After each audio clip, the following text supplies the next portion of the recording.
You are now tuned into Flipping the Birds, a Philly Sports Network podcast. What's going on, Eagles fans? Welcome one, welcome all to another episode of Flipping the Birds.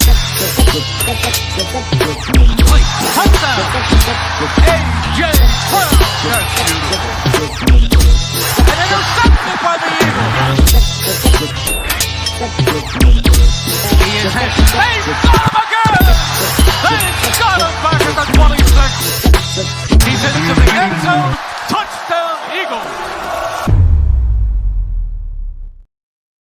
What's going on, Eagles fans? Welcome one, welcome all to another episode of Flipping the Birds. I'm Brian Cameron alongside David Neese, and we are live. Today is the NFL draft, which means there will be fireworks, there will be trades, there will be the disappointment that if the Eagles trade out of the first round, I will be extremely angry. But nonetheless, how are you feeling today, David? I'm doing wonderful. A lot better than I was yesterday. I did not feel good at all yesterday. So I rebounded for draft day. Say what? You said what? Did it go away? Yeah, just pretty much. Yeah. I got like 10% of it, but I'll get to it. Okay, I hear that. You're a week, actually a draft weekend warrior, we could call you. Yeah. Too little time to be sick this weekend, man. Yeah, that's very true. I mean, it's and I've said this before on the podcast. This is like your Christmas time for you, because I feel like I've never met anybody that works harder in not only like getting to know what the Eagles need out there prospect wise and who they're talking to, but also getting to know the prospects that are actually out there. Like I feel like you've taken that core value and it's paid off for you. And with the Eagles picking 23rd, obviously I think the Raiders are on the clock right now. Is there a player in your mind that you think the Eagles will definitely go draft, and B, you wish the Eagles would draft? Yeah, there's one of each. I do think, much to the chagrin of a lot of people who don't want an offensive tackle, I do think that they are very, very interested in Monroe Freeling.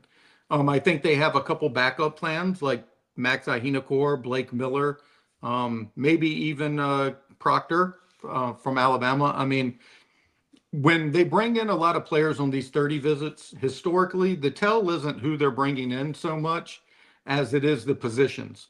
And almost half of their visits were offensive line.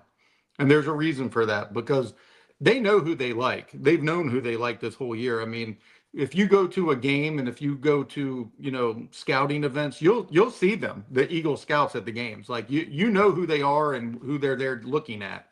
And they've made no qualms about that they like Monroe Freeling. And I think that's why they've spoken to a lot of teams to try to get up into the early teens to make that happen. He could go 6 to Cleveland or something. They have no shot. But that's why they've brought in so many other offensive tackles, because they definitely want to build through the trenches. It's what's made them successful. And quite frankly, it's what failed them last season, if we're all being honest.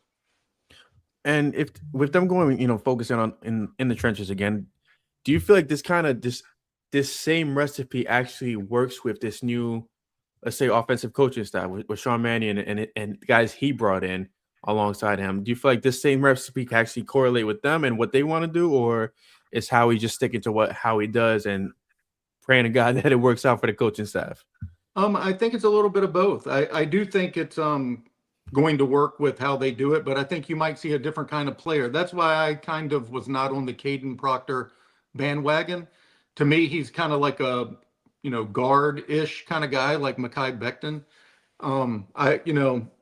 The guards especially are probably going to need to be a little faster in the offense that they want to run. Tackles is a little more questionable, that they need to be quite as fast there. But yeah, I think it's just a product of what happened last year. I mean, when you have elite offensive linemen on the field, everything works well. As soon as they started getting injuries and they had to play backups who'd never see the field, and then once backups were getting hurt, you're looking at third string guys in some cases. You had Brett Toth last year playing center, then playing guard, and things go bad quick when guys are doing things that they haven't done before. Yards before contact decrease, as everybody saw. Then when Saquon was touched immediately, the tush push didn't even work. I mean, You work for the virtually, Bills. yeah. There's more, the scramble rates go up. It's just constant pressure. And they want to avoid that. And I know that a lot of people will say, well, Lane still's got a year. If you take tackle top 20 or whatever, you're just wasting them. But I don't know how many games Melada and Johnson have missed over the past 2 years, mainly Johnson, I guess, but it's somewhere in the teens. And that's not just a backup guy anymore. You're looking at protecting yourself for a team that has the offensive weapons and, quite frankly, the defense to go very far in the playoffs. And if things had worked with the offensive line last year, despite bad play calling, despite hitch routes and everything else, they would have gone pretty good far again. I mean, they should have beat San Francisco. They just could never get the run, going. And it was a problem literally from, I mean, we talked about it from week 3 on. And I do think it's something that, well, you might see them take 2 or 3 offensive linemen in this draft. They might take a guard as well. I mean, they've gone heavy at these positions in their meetings and who they've brought in and who they've scouted. Now we've seen them take over the last several years. I want to say maybe a couple years. They haven't really focused heavily on offensive line, right? But we've seen them sign undrafted guys. Like I think the kid at was it Rutgers, Cameron Williams, tackle. Do you see any of these kids being in the mix? Even Drew Kendall, I feel like who's just gone rogue silent within their depth chart. Do you see these kids actually being part of the mix in the upcoming season, or do you see them more as just like possible just depth pieces and guys that are never going to really reach that upper echelon in the depth chart? I mean, I guess I'll start that by saying Jordan Mailata is a unicorn. Yes. To expect things like that is not realistic. Miles Hinton is the other one who you were probably trying to think of there. And you got Cam, they're, both tackles. It's hard to project anything with them because they were injured for most of the season. I mean, when I went to training camp, they weren't, active. They weren't active during a lot of the games, I think Cam got in the last game of the year. He finally got healthy and he played, week 18. Drew Kendall, I do think is someone who they like a lot. He's a true center, which, really nobody else on the roster really was. And also another guy who nobody mentions very often as a guard, or he could be a fullback, is Willie Lampkin, who they snuck in and stole from the Rams. So they have a lot of guys in the mix, but I don't think they have the guy. Okay. And that's why, like the first round is where these guys hit. Like I posted earlier today, 70% of the hit rate for offensive linemen in round 1. That's a huge deal. When you get on, day 3, it's less than 20% hit. And that's who we're talking about, all these names that we just mentioned. And it's very long odds for them to ever be what Lane Johnson is. And for anybody who likes watching film, go back and watch Lane Johnson at college and then tell me who in this draft is anywhere close to what he would have been. He'd have been the first tackle in this draft. I mean, it's amazing he wasn't in that draft, but I think that was Andy Reid who took somebody else ahead of him, if my memory serves, with the Chiefs. But yeah, I mean, I think that's their core belief, and they strayed away from that last year by going linebacker, safety, round 1 and 2. And as much as everybody would like Caleb Downs or, another safety like Dylan Thieneman or something, I think all other options would probably have to be exhausted for them to actually pull the trigger on something like that. Now the pick is in for the Raiders, and we all know it's going to be Mendoza. While they go through the process of taking 5 years to announce the pick, I want to touch upon Willie Lampkin, who we took from the Rams, and it was a big deal because apparently Howie broke some sacred internal law that the Rams were going to drop him and then put him on IR and then call it a day. But Eagles did that instead. Now, with guys like Landon Dickerson possibly on a very short expiration date, Cam Jurgens, who hasn't really excelled at the center position, I want to say, could you see a guy like Willie Lampkin having a role where possibly Jurgens jumps to the right guard in the meantime and Lampkin's the center? Or, how do you see that playing out with him? If they're going to value guys who can get to the sideline quicker, more nimble feet, then yeah, they will. I mean, he's undersized, for the league, but he plays with leverage. He gets under your pads. He has great balance. He has an understanding of angles, and he's got quick feet, and that's something that the Eagles haven't had a guard. They've had more maulers. I'd probably classify him more as like a technician. He's just rarely out of position, and he just got, good footwork, and he's smart, assignment sound. And with the way they're going, I think he probably fits the threshold of the way that the new regime wants a guard to be more than, Mekhi Becton, so to speak, someone who was built like that. It'll be interesting to see if he carves out a role for himself with this Eagles offense. Now, one thing I've learned over the week is not too many people are excited about this draft. I know it's been dominated by the headlines of, AJ Brown. Sure, yes, AJ Brown. But how do you feel about this draft class compared to recent years? Do you feel like this is a strong class, or do you feel like this is a class that is probably strong in two positions, but it's going to be one of those classes that's only remembered for those two positions because only like 3 or 4 guys excelled in this draft? I think a lot of people look at it as a weak class, and to an extent, I would tend to agree. But I go back and look at this stuff every year, and most of them are kind of disappointing if you go back and look. Even the years you think they're going to be all of these, future all pros, it just doesn't work like that for whatever reason. And a lot of the problem with this year is I think this is truly the last year of all of the older players, like the COVID eligibility years where you got 6-year guys, 5th-year guys. And I think what's added to the confusion is also, in the past, if you looked at a prospect and you saw like Mendoza was on 2 teams the last 2 years, that was used to be like a knock on a player. And now with all of the movement, a lot of these guys up at the top, like Mansour Delane was at Tech and then he went to LSU. I mean, a lot of things that a lot of people who followed the draft that they used to go by to kind of judge things are hard to do now because there's so much mobility amongst the players. They're going all over the place. It's hard to have anybody who really knows as much about these guys as before, where you had an ACC expert or a Big Ten expert and they saw these guys for 3-4 years and you knew their character and you got to know the player. There's so much mobility that I think it's caused a lot of people not to like the class as much. I mean, there's definitely weaker positions like quarterback. There'll be 2 who go tonight, probably in the first round. Obviously, Mendoza will go 1, and Simpson will probably go at the end of the first round, just because, the Cardinals or whomever are going to want a quarterback. But there are other positions where I think, like the tight end position, maybe not top tier tight ends like Sadiq, but rounds 2, 3, and 4, there's a whole lot of guys. I don't remember who mentioned it, but like back, a few years back, 15 or whatever it was when Brent Selleck was drafted.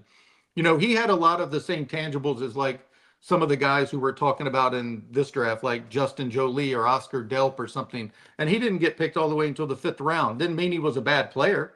That's just the way, tiers are in the NFL and the way, teams value it. But I think looking back at the class, there'll probably end up being 20, 25 guys who are above average as there is in almost every draft, if I'm really being honest. I don't think it's quite as weak as a lot of the traditional draft people think it is. And I think a lot of that is due to the mobility.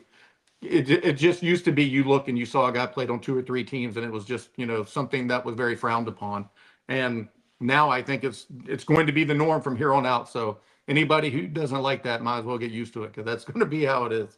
It's a whole new world, especially with the whole NIL stuff. I mean, I think Howie said it where it's like this is the first class that they're dealing with where they're not dealing with guys that are looking for money. Like they're looking for guys that for the love of the game, and that's what's going to separate so many of these prospects, whether they succeed or not. Jets are taking did I see David Bailey out of Texas Tech with his number 2 overall pick. So far in my fake mock draft, I'm 2 for 2. Yeah, there we go. I think everybody in the country probably is, but yeah. And then next up is Arizona, and Arizona is a very very interesting one. A lot of Eagles fans have been they want to trade out pretty bad. Yeah, a lot of Eagles fans have been saying that Arizona could trade Marvin Harrison Jr. to the Eagles, which I feel like it's a pipe dream at this point. especially with with everything going on with AJ and everything going on in New England now. It's gonna be a very interesting couple of weeks going forward to see what actually happens with that scenario. Yeah, I do think he's a player the Eagles liked. I don't know that they would give up a lot for him. Brian Thomas Jr., who we mentioned off screen as well, is a player who they're very high on. You never know what happens on draft day. Like everybody always says, this player's not going to be there. This isn't going to happen. Man, Cooper DeJean was at pick 40. I had him like the ninth best player in that draft. You never know what's going to happen on draft day. Teams do desperate things. They make bad trades. They allow players to fall due to scheme. You take Jalen Rager over Justin Jefferson. Just weird stuff happens in the draft, man. So you just never know. Yeah, I mean, literally anything can happen. If you were to, I'm fearful to ask you this question because this is going to determine the rest of our night. Because I feel like your head is a wealth of knowledge. There's a vault of secrets. Do you feel like there's a high chance that the Eagles trade out of the first round, or do you think they actually make a sure pick in this round? I don't think there's a high chance that they do, but there definitely is a chance. I think they probably have 7 or 8 people rated as first round talent, and if they're gone, yeah, they'll move out if they can find a dance partner. Unfortunately, there's a whole bunch of other teams who want to move out too. Like, I sent a list of, I think it was 13 players who I think that they had interest in, and weird things happen. Like I don't remember the year they drafted Quinion in 2024. He may have been the first defensive player or something like that. Like it was crazy. It was like a run of something crazy, like 20 offensive guys before the first defensive player went, or 15 or whatever it was. It was something just insane. And you just never know. If their guy is still there at 23 and they have 3 of their guys, they're going to look to move down because that's what they do. They'll think that there's 3 players there. Hey, we can move down to 26 and still get one of the 3 guys, and we just net a 2027 second round pick. But I'd be surprised if they don't make a pick tonight unless that run on offensive tackles starts really early. We've seen that in the past. I mean, that one year we had to run on quarterbacks when Josh Allen, not Josh Allen. Who's the kid that got drafted by Minnesota? Said he was going to be the best quarterback in that draft. It was the same draft as Pat Mahomes. I don't even know. Damn. That's all the way back in what, 27, 16, 18? Is it? Wow, Pat Mahomes. It was 18. It was a year after Wentz, I guess. Okay. There was a weird run on quarterbacks in that draft. And I mean, we see it every year. Weird runs on wide receivers. Wide receivers going earlier than they should be going. For you think this draft we're going to see a run on tackles? Yeah, I think 5 or 6 of them will go within like 10, 12 picks. And it was a defensive player wasn't selected till the 15th pick in 2024. 14 consecutive offensive picks. Roseman. What's up, Danny?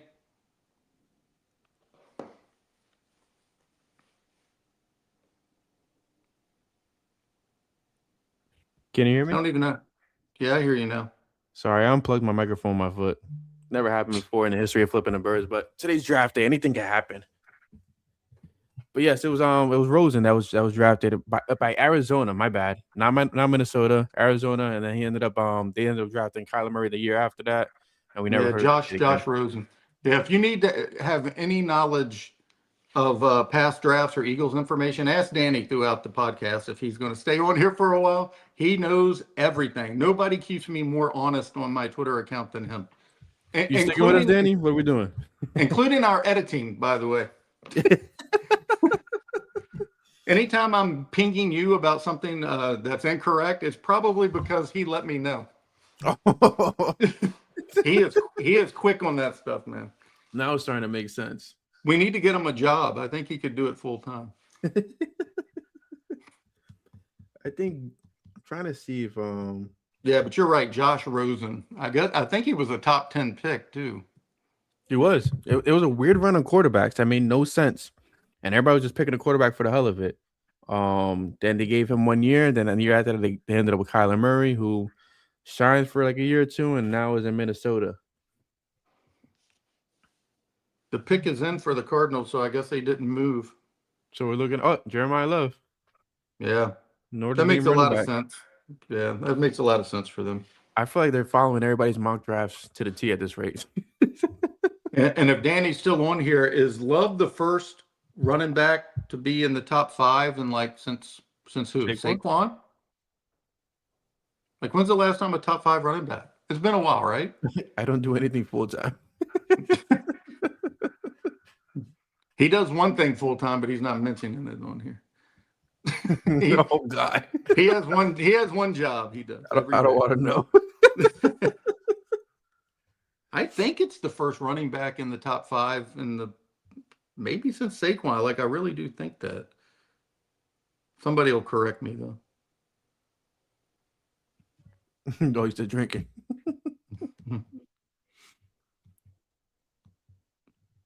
Yeah, I think it's Saquon. I think I may have pulled one out.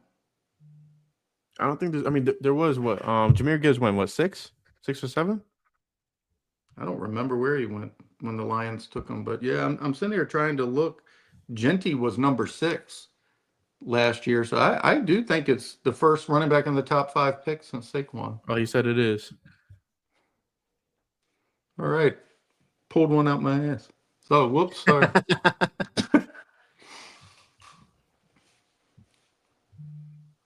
So who's on the clock now at 4? Who do we got? Tennessee. Gosh, I hear all these jokes in my head when I say Tennessee or New England now. That's terrible. I'm so glad she removed her account, though. All seriousness, I'm sick of looking at all that crap. Yeah, I feel like it's not going to go away until something hits the fan at some point. Because it seems like now the national media is trying to grab on it, but we will not harp on it because it's a personal matter according to the NFL.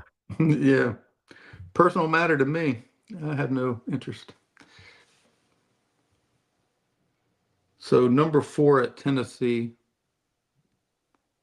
they have a whole bunch of needs: OL, edge, wide receiver, linebacker.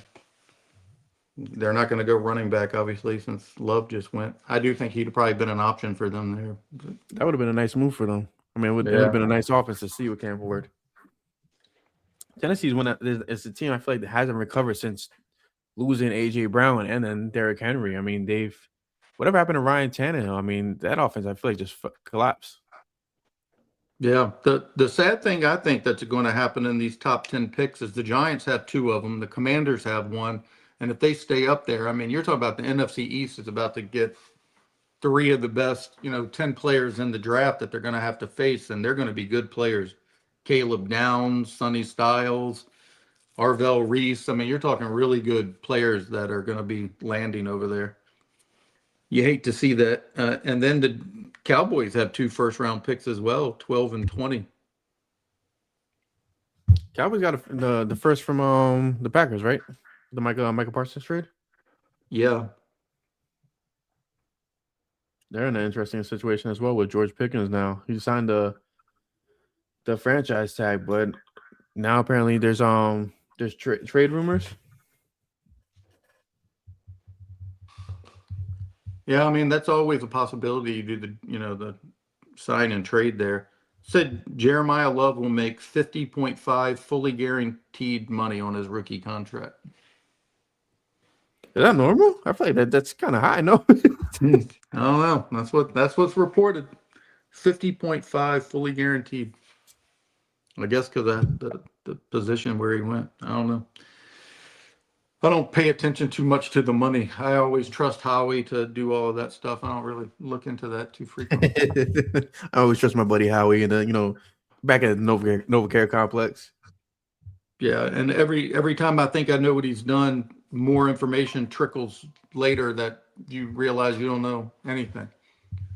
So I got one thing we can talk about we haven't mentioned, which might be a dupe where they tried to leak this, but the whole potential trade for Jonathan Grenard coming out today. I guess somebody on a podcast let it leak as well. It's probably one of the worst kept secrets in the NFL that the Eagles want him. They've been trying to do something with him since March. There's been a lot of speculation that they've already have a deal in hand, but they haven't been able to get the money right. So that's what's been, holding this whole thing up. But let's just for a moment say that they do have that. that changes the Eagles draft strategy a little bit. Somebody like Keldrick Falk, would no longer be on the board more than likely. Mhm. They probably switch, to put their attention on offense even more just due to the fact of the said payroll we were just talking about. I mean, they'll have so much money invested. And at some point, they're going to have to pay Jalen Carter and Quinion and Cooper, and they're going to be core guys, so I'm curious to see if they do make that deal, if it's longer than 3 years of actual money, because 3 years down the road here, you got to pay Quinion, and 2 years down the road Coop, and next year or this year, however they want to do it, Jalen Carter. So I don't know. They keep saying that they Oh, want to draft a lot of offensive guys due to the payroll, and I do think that they'll probably focus on that, but I think you Cardinal might, Tate to the Titans, by the way. yeah, I think you might see some sneaky picks as well. Um, Carnell Tate's a great receiver. I mean, they had to get somebody for him down there. He's a good yeah. weapon. So landing Grenard. How do you feel about this? How do you feel this Eagles defense going into next year now with this kind of player at the edge? Because he had a down year last year, right? But if you look at years previous, he was very consistent. The guys, you call him an analytic dream, an analyst dream, or whatever. What is it? What's the word you use? Yeah, he's an analytical dream. I mean, a lot of people say he had a bad year last year because his sack totals were so low, but his pressure rates and hurries and all of those things that the Eagles value so highly really weren't that off the mark. I mean, he wasn't quite as good, but I still think he's a very productive player. He gives you somebody bigger, which is what they lost when Jalen Phillips left. Um, and again, you talk about all of the players they got to pay. We're talking about Jalen Carter. We didn't even mention another first round pick in 2023, Nolan Smith. And it gives them flexibility against, those things to try to bring in another guy. And if it is for a third round pick, number 68, that's, or late second or whatever that is. I guess it's third. That, it's a steep price, but the type of player that he is hard to find. And you see what kind of money they're going for in the open market if you don't have to trade for him, as Jalen Phillips broke the bank. I mean, people projected him getting 22 to 25 million a year. He ended up getting 30. And Disgusting. and the Eagles are always looking for trends like this that they can buck and get a little ahead of the curve, so to speak. And that's kind of what they're doing with the trade like that. But that's also why they're negotiating the money so much. That's what's been, a holdback. They probably want to stay in the 22 a year, and he wants the 27. Yeah. Now, what do you make of the Eagles holding off on Jalen Carter? Because obviously he's the nucleus of this defense, but he was also involved in trade rumors. Michael Parsons mentioned last year that he was part of the trade talks for him, and then there's also been mentioned that he was part of the trade talks for Max Crosby at one point. How do I you don't feel believe about the any of Eagles? that. Okay, cool. Go ahead. I really don't. I mean, did they listen? Sure. Yeah. We'll give you Michael Parsons for Jalen Carter. Okay. No. I mean, yeah, I'm sure they listened, but I don't believe he was ever seriously put into any conversations by the Philadelphia Eagles.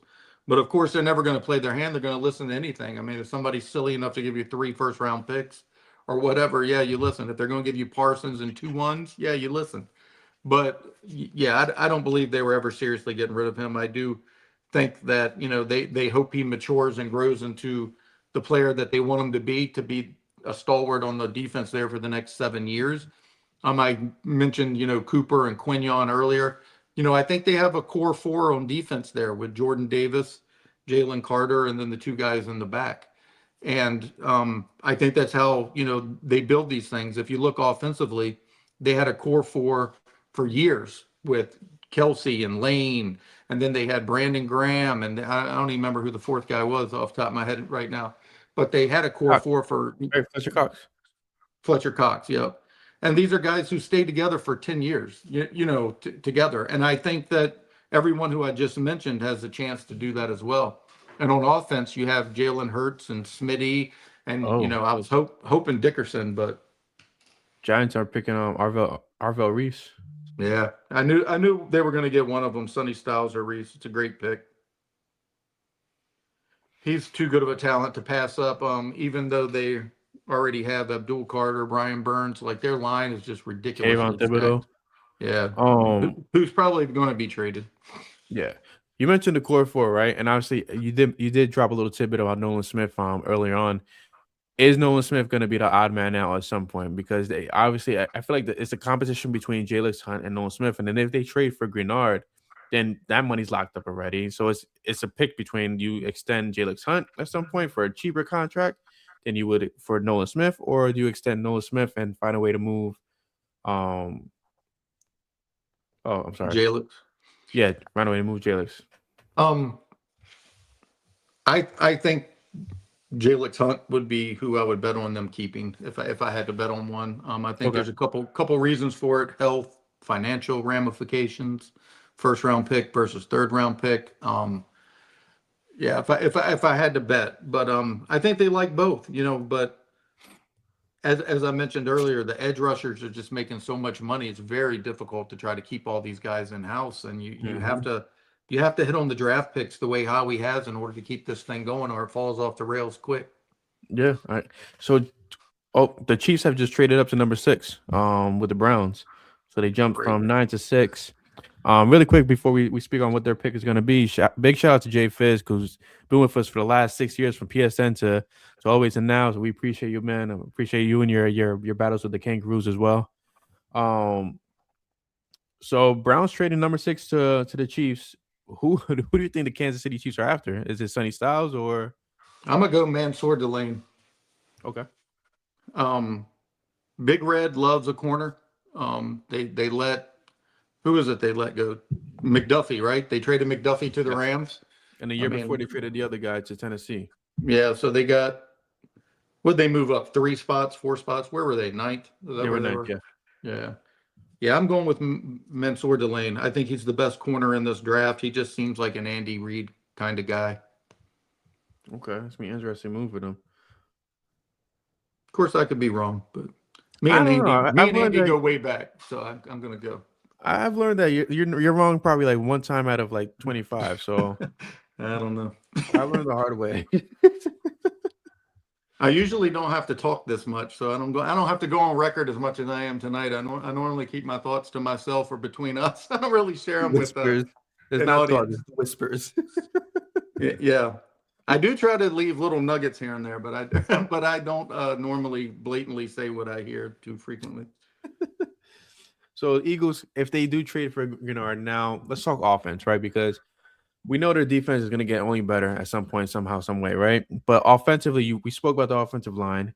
We know Saquon's coming back, but let's talk about the elephant in the room and what's the wide receiver group. Because if you trade away AJ Brown and he goes to if he goes to New England and deals with the snowstorm that's out there, you have Devontae Smith, you have Elijah Moore, you have Dontavian Wicks, who I'm actually a big fan of, Hollywood Brown, Quez Watkins, Darius Cooper, and the name's gone, right? But if we're actually looking at this depth chart, there's no for sure wide receiver 2 outside of Devontae Smith. Like, there's no guy that complements him like AJ Brown would.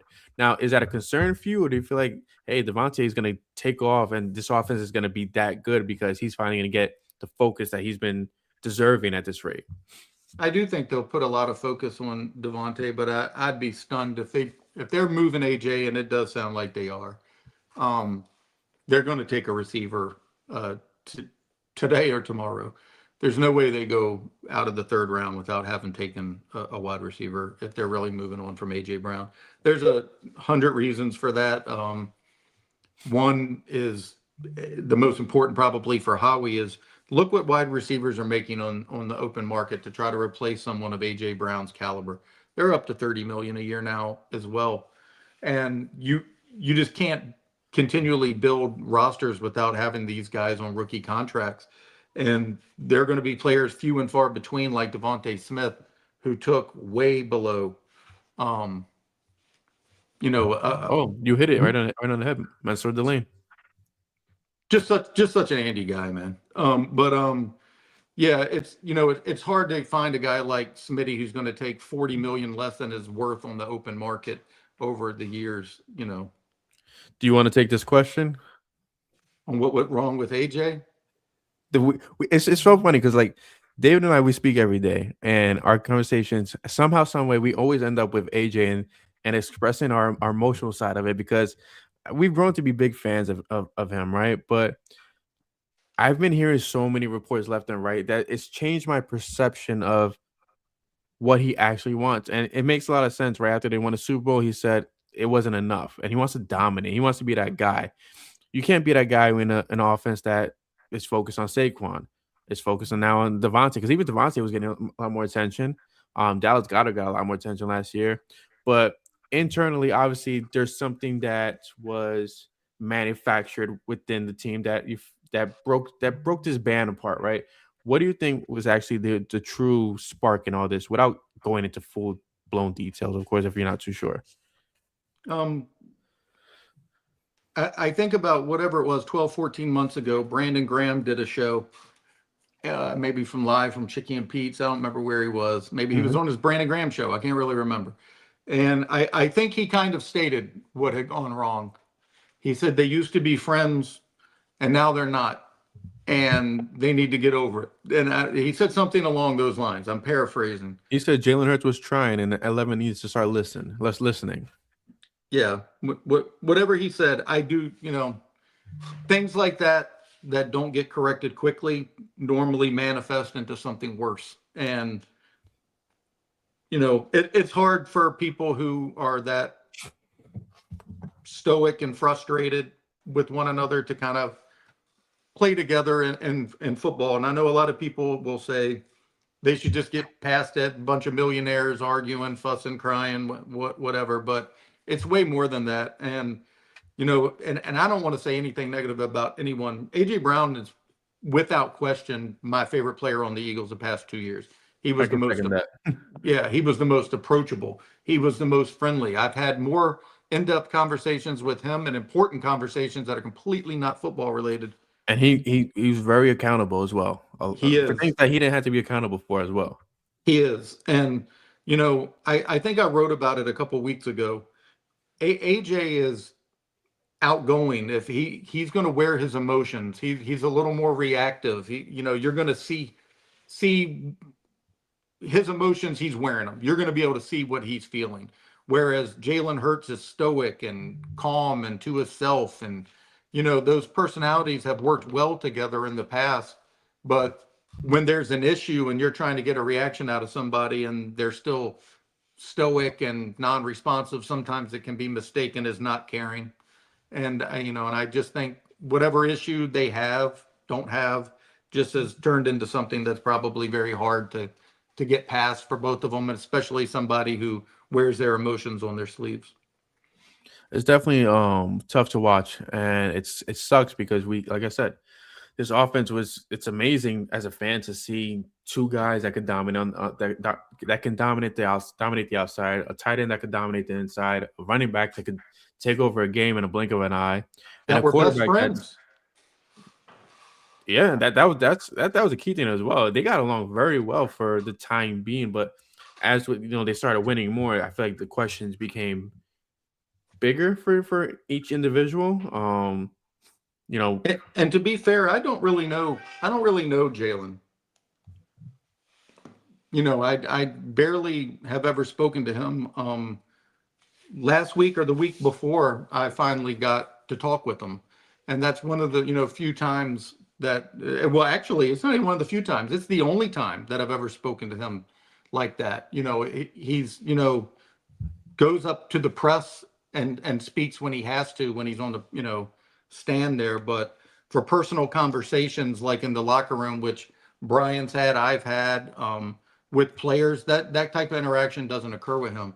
So I would never know what he was thinking. He's very quiet. He's very to himself. And that's why when I see a lot of the reports that come out about people know this and people know that, I don't think there's anything that anybody knows unless Jalen Hurts and his camp want you to know about it, because he is a very tight-lipped person.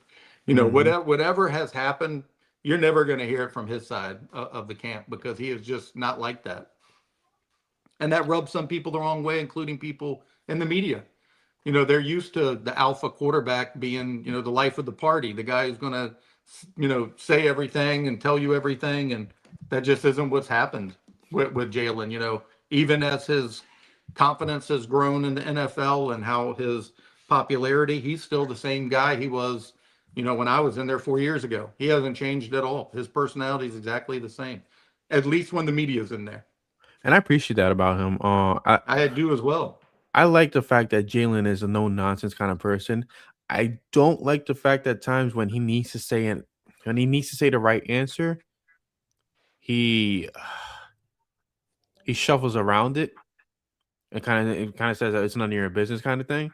Like I get it, but at the same time, like it'll be nice if he stood.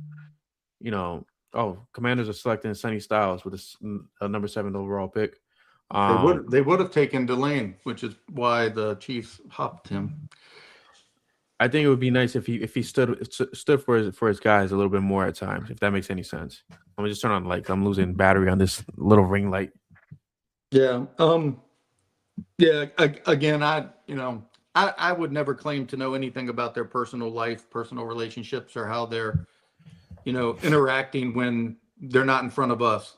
Everybody who's ever been in the locker room, there's very few players who are the same when you see them outside of the facility as they are inside the facility. Everybody's a little more cautious when microphones and cameras are around and such like that. So I've always appreciated it because I'm just a non-drama guy. It's why I haven't got into the whole AJ reporter New England Patriot mess. I just don't care. I just don't care about drama like that. That's one thing I've appreciated with Hurts. And some people I know don't like AJ because of the way he handled it. They didn't like him tweeting or anything like that. But I pretty much stayed the same throughout the whole ordeal. Throughout all of those tweets or anything like that, his popularity and friendship with every single person in that locker room never waned. I mean, everybody backed him up. It did not let people say, "Oh, he's causing friction in the locker room." It never caused anything like that. I mean, I think that's what sucks about him moving on, is just because you're gonna miss that kind of vulnerability. Because Smitty's honest to a certain extent, but not as honest as AJ. Saquon's honest to a certain extent, but again, AJ was he said what he said and he left it at that. 10 times out of 10, it was overblown by the media. I'll definitely say that. You look at these guys from Alabama, and you can say it's the Nick Saban effect. Say whatever you want, but they're different. They're different. Absolutely, they absolutely are. They're very well versed, know what to say, stoic, media savvy. Like they're just built different. I really hate the fact that the live feed of the NFL Network is so behind in actual Twitter. That's driven me mad throughout the years. But the Commanders are loading up on defense.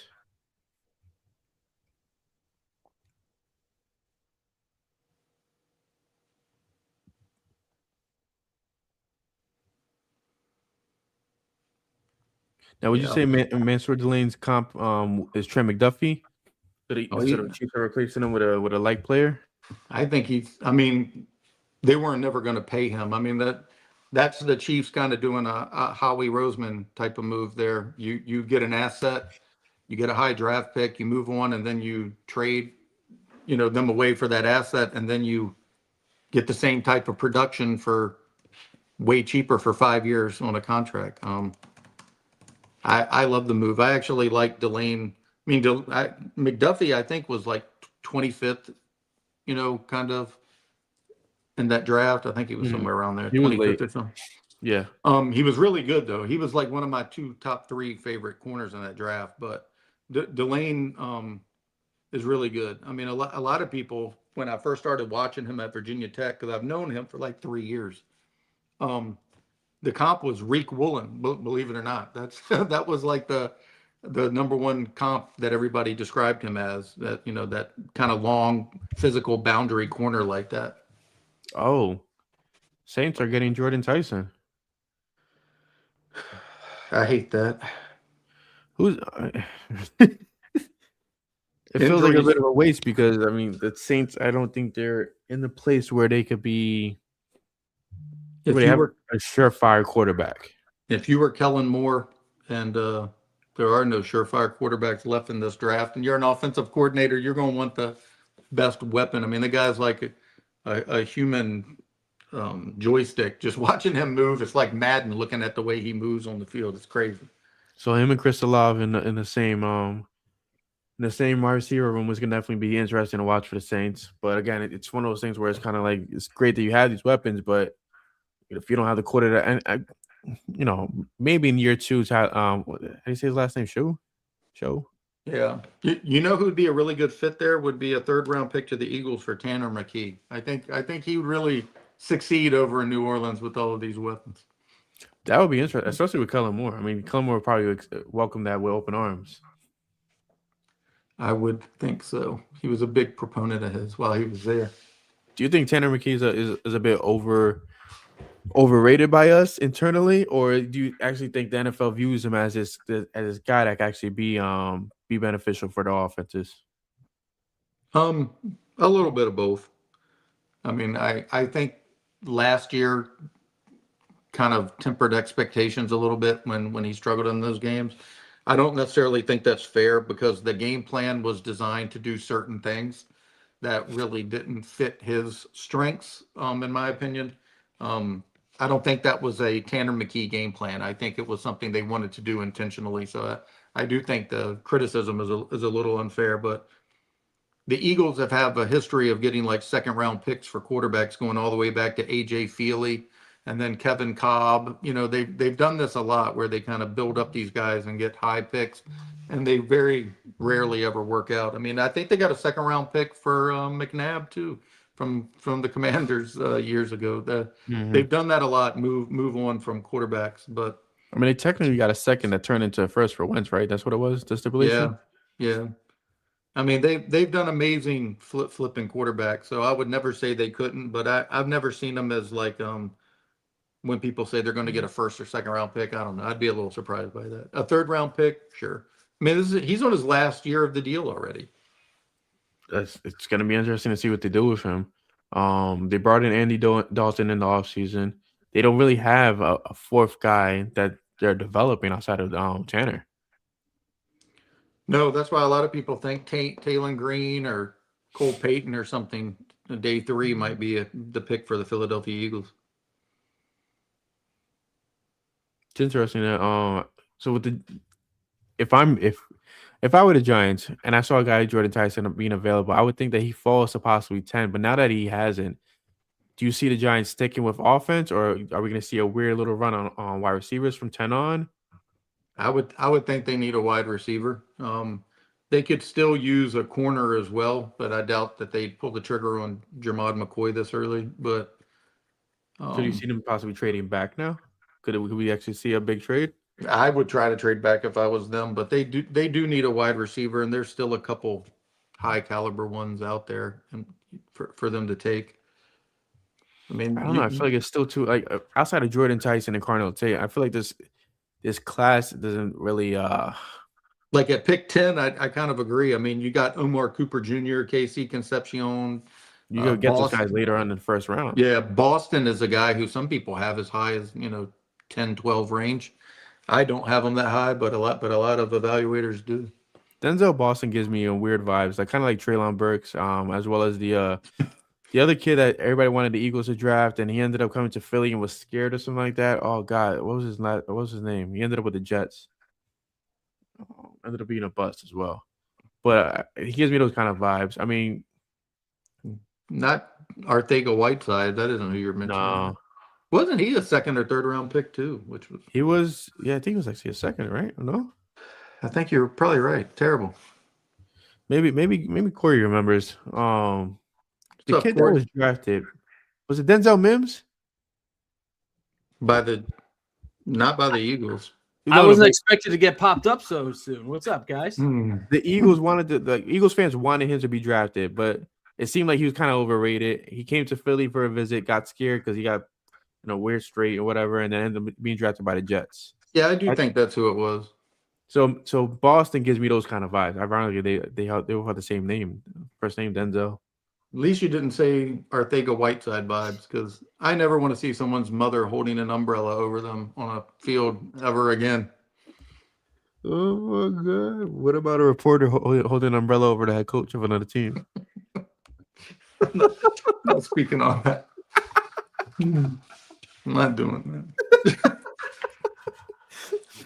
Oh, we lost Corey. He don't want to speak on it. This does not seem to be going quite as fast, considering the picks are every 8 minutes. Like, what are we doing? Yeah, if we're still stuck in the top 10. Yeah, it's crazy. They drag this out criminally long. This Yeah. needs to be 2 minutes in between each pick, like a damn fantasy draft. Yeah, we all do it every August. Yeah, Well, come on. In Madden, you only get 2 We're- minutes to pick it. We're GMs. regardless. Yep. I have built 2 fantasy championship rosters in the past 10 years. I can do it, and I do it in 2 minutes. I built one. Actually, no, if you count baseball too. Somebody just messaged me and said, I keep telling my wife that 8 minutes is long. Okay. Well, thank you for watching. And see you after in a few more minutes, I guess. Have fun. Good grief. Yo. Wow. See, look what kind of smut comes in here with Corey. Good grief. Yeah. Sorry. That was I Corey's thought that burner was account. over after a certain account was deleted. I mean, they lived the best 8 minutes of their lives for 6 years. Yeah. The Browns selected an offensive tackle. So I missed the name. Disappeared on me. Spencer Fano. Fano. Yeah. What do you guys think about the Chiefs moving up to 6? I loved it. I think after they moved McDuffie, it was kind of a guaranteed thing. A lot of people I know Mel thought Kiper, he said it was a reach, but again, it's so subjective. it is. I loved it. I mean, I think he's the best corner in this draft, and Jermod McCoy is probably the second best, but you're talking about a guy who missed an entire season. And as all Eagles fans know, after drafting Sidney in 2017, a corner who missed a season, comes with a lot of risk. As much as I like him, Delane is a much more sure thing. Spencer Fano, a lot of scouts had him ranked to be a guard at the next level, mainly due to his arm length, I guess. But really agile guy, explosive burst. I think he's like 6'6", 310 pounds. I do love that Adam Schefter is still ahead of the broadcast, and we find out who the pick is about 15 seconds prior. I feel like Ari's beating him. I have Ari notifications on for him, and he's been beating him throughout the night so far. So who are we waiting on now? The New York Giants. Oh yeah. Yeah, I wide receiver would be the pick, but I just don't know who they could go. I'd be trying to trade out of this if I was them. I feel like it's way too early to make a move on wide receiver, but do we put it out of like it's the Giants? Like I can see them doing it just to do it and then being the laughing stock of the season because they reach for somebody. I mean, they can't take another edge. I don't. So I don't know what they're doing. the Browns had pick 6, And they traded that to the Chiefs for pick 9. That's right. I don't know. So the Saints are on the clock then, right? No, the Giants are on the clock actually. The Saints took Jordan Tyson. Oh my God, ESPN is so slow. What do you? Yeah, the Saints I was took like trying Jordan to just Tyson. find like a draft tracker just to keep track too. That's crazy. Yeah, the Saints took Jordan Tyson, and the Browns at 9 took Spencer Fano. And the Giants are selecting Corey Nato. Yep.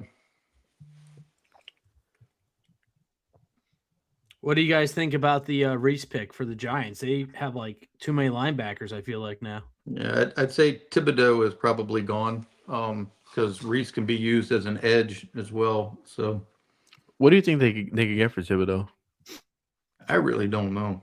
Well, it's interesting They're because desperate to move him, not what is other team being desperate to get him. well, Schefter said that they don't intend to trade him. Obviously, that can change. But Yeah, why am I yellow?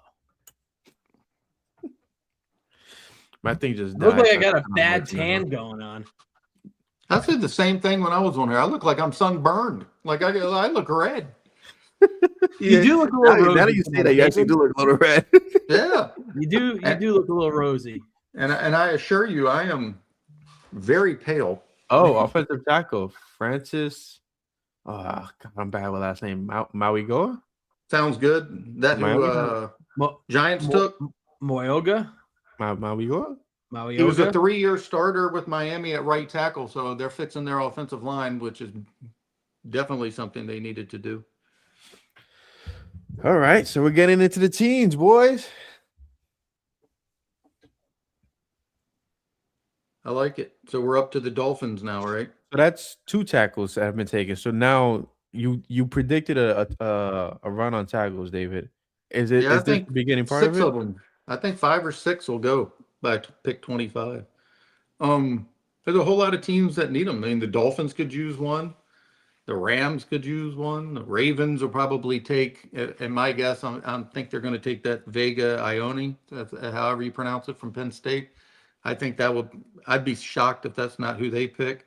The Bucks could use one. I mean, there's a whole bunch of teams that could use the Vikings, the Detroit, Philly. I think that's why Philadelphia's been exploring moving up so hard, is because if you wait to 23, you're probably going to miss the boat on all of these guys. No, I agree with that. And I've been saying it for 2 weeks. I know we've said it on the show. I just think they're going O-line with the way this draft is. I think it's a pretty solid offensive line class. Now, do I think any of these guys will be the next Lane Johnson? Probably not, but you need to start somewhere with the backfill. And I had people, we were talking about Proctor a little bit and some of these other guys, and people are worried, like, well, they're not going to play next season. Well, that's not how Howie Roseman operates. Mm-hmm. Like, he's looking for the replacement, so they're not scrambling in 2 years when Landon and Lane say, hey, I got nothing left. A player that's still available, Caleb Downs. Yeah, I'm surprised he's fallen this far. He was your number one guy, right, David? He was, yeah. I think he's phenomenal. But I know I'm kind of on a reach there. A lot of people would never have a safety as their number one player, but I do think he was the most impactful player. I mean, he's just so cerebral. He's physical, 205, 6 pounds. I mean, he's just a menace, man. Wherever he ends up, which there are a whole lot of teams that could use him, including the Dolphins. So he might be gone with the next pick. I hope the Rams don't get him. Yeah. They always find sneaky ways to keep building their team up. I hope Dallas doesn't get him. That's one of my fears. Dallas needs a corner pretty bad, and I would say they need an edge rusher pretty bad as well. I'm pretty sure the ESPN draft tracker completely just fried. Who's the edge still out there? Bain, I guess, is probably the highest rated one that's still out there. After Bailey, Reuben Bain. Probably. Yeah, Reuben Bain is. Is Bain the one that had the random issues that were going on? Like off the field issues? Oh, that misdemeanor? Yeah, so something like that, right? Well, yeah, apparently he didn't move out of the way when a cop asked him to move. Like, it wasn't anything crazy. Let me see. No, he was cited for a driving accident, apparently. Is that it? Yeah, I mean, that happened in 2024. I thought it happened recently. The way they made it seem like they were blowing that up. Yeah, 2024. Yeah, he was part of a car crash that killed somebody. Yeah, I don't even know if he got a ticket. I mean, it's nothing new. I don't know why it kind of came back out the way it did, like it was some sort of draft day surprise. The police record's been out there for 2 years for anybody who wanted to see it. Anybody who followed him. He hit another car at 4 a.m. and subsequently hit concrete barriers on both sides of the parkway. He was one of 5 individuals in the car at the time. Yeah. Even one the girl Destiny Betts never regained consciousness and died nearly 3 months later. 3 months later. She was in a coma. Okay. Yeah, even her family doesn't really want to revisit any of this. Like why that came out was just kind of demeaning in some ways. Just sounded like a hit piece to kind of get somebody to fall in the draft. Well, yeah, you got Bain and Messidor, the two Miami Hurricanes, as the top two edge rushers available, and then Keldrick Falk, who did he have a top 30 visit with the Eagles? I think he did. He did, yeah. Yeah, It's Keldrick, interesting. I don't know if you guys talked about it earlier, but I talked about it a little bit on my other pod. But the top 30 visits are intriguing to me because a couple of years ago, for a while, I mean, Howie was basically just plucking from that pool.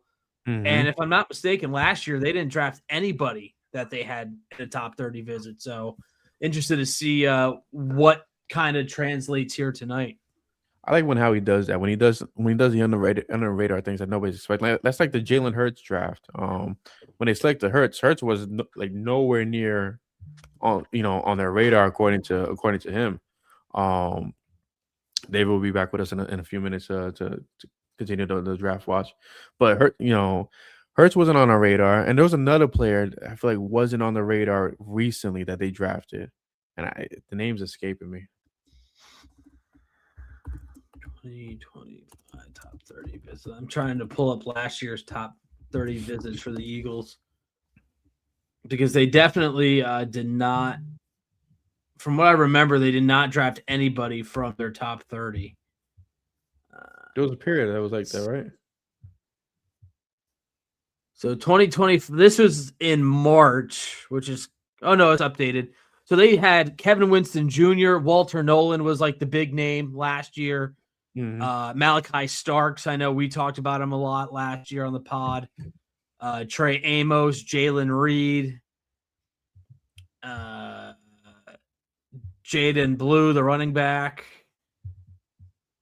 Yeah, they didn't. I mean, those were all the. I mean, nobody. Makuba wasn't on that list.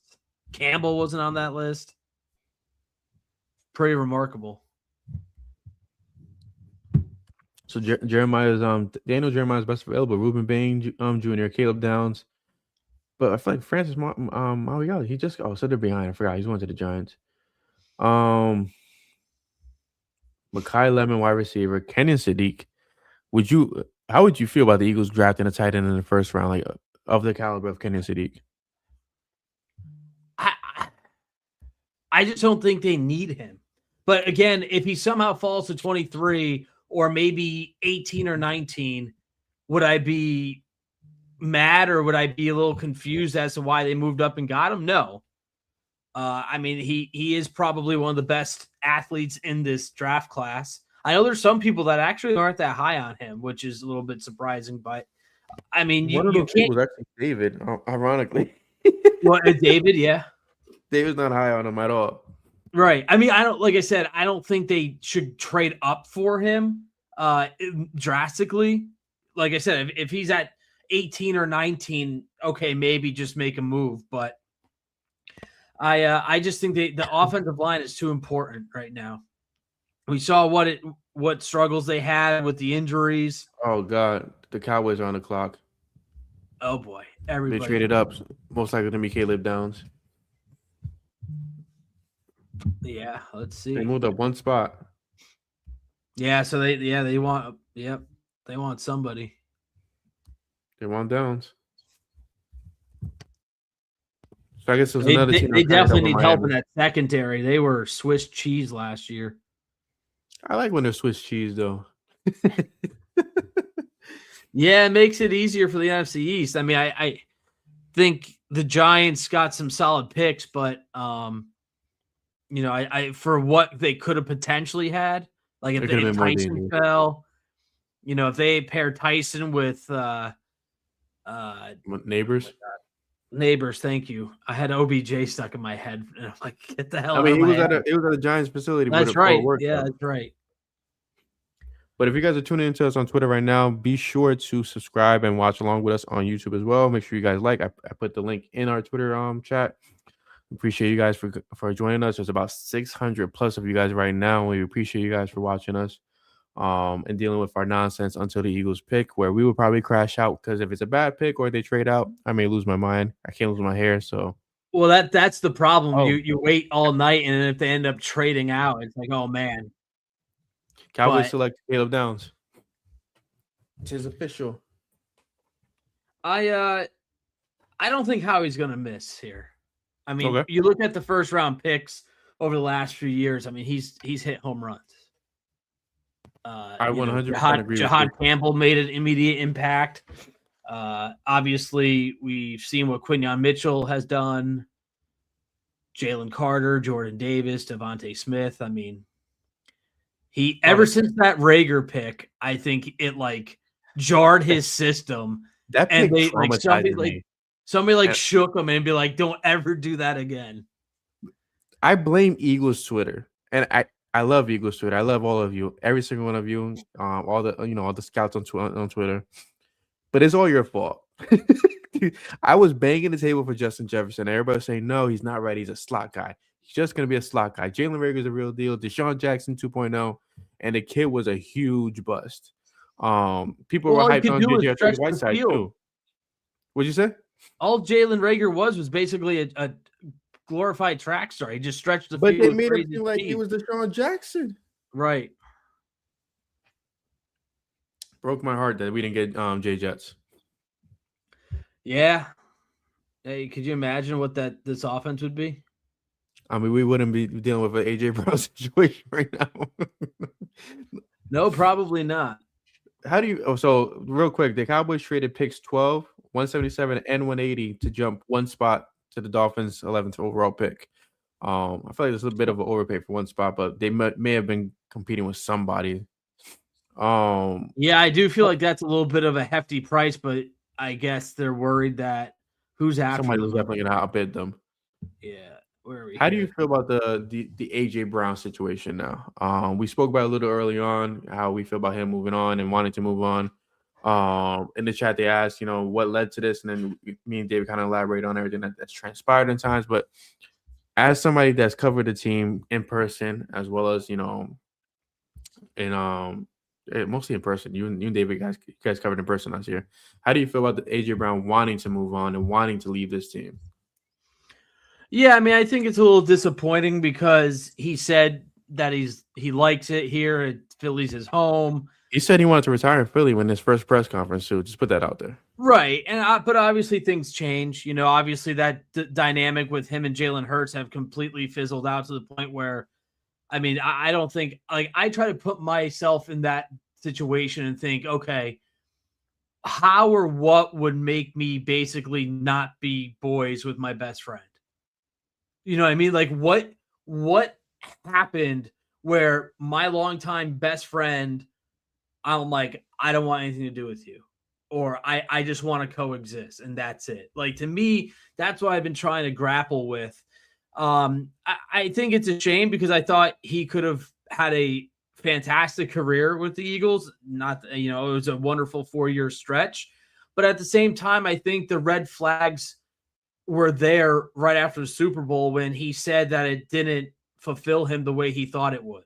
And to me, that was like, okay, he just wants to get numbers, and that's fine. He has that right. He has, that ability to do so.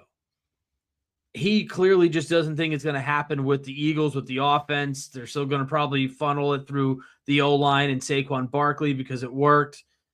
And I think there's just a lot of damage that can't be repaired. Now, I'll be interested to see if things come out where he and Nick Sirianni just butted heads all last season. I mean, we saw a couple of episodes need to come out. we saw a couple of episodes on the sidelines, and if you've got a wide receiver who not only isn't in agreement, not only doesn't enjoy being around your quarterback, but also the head coach, well, then, yeah, like the ship's got to sail. You got to cut ties. Thank you for your service. Thanks for helping the team win a Super Bowl.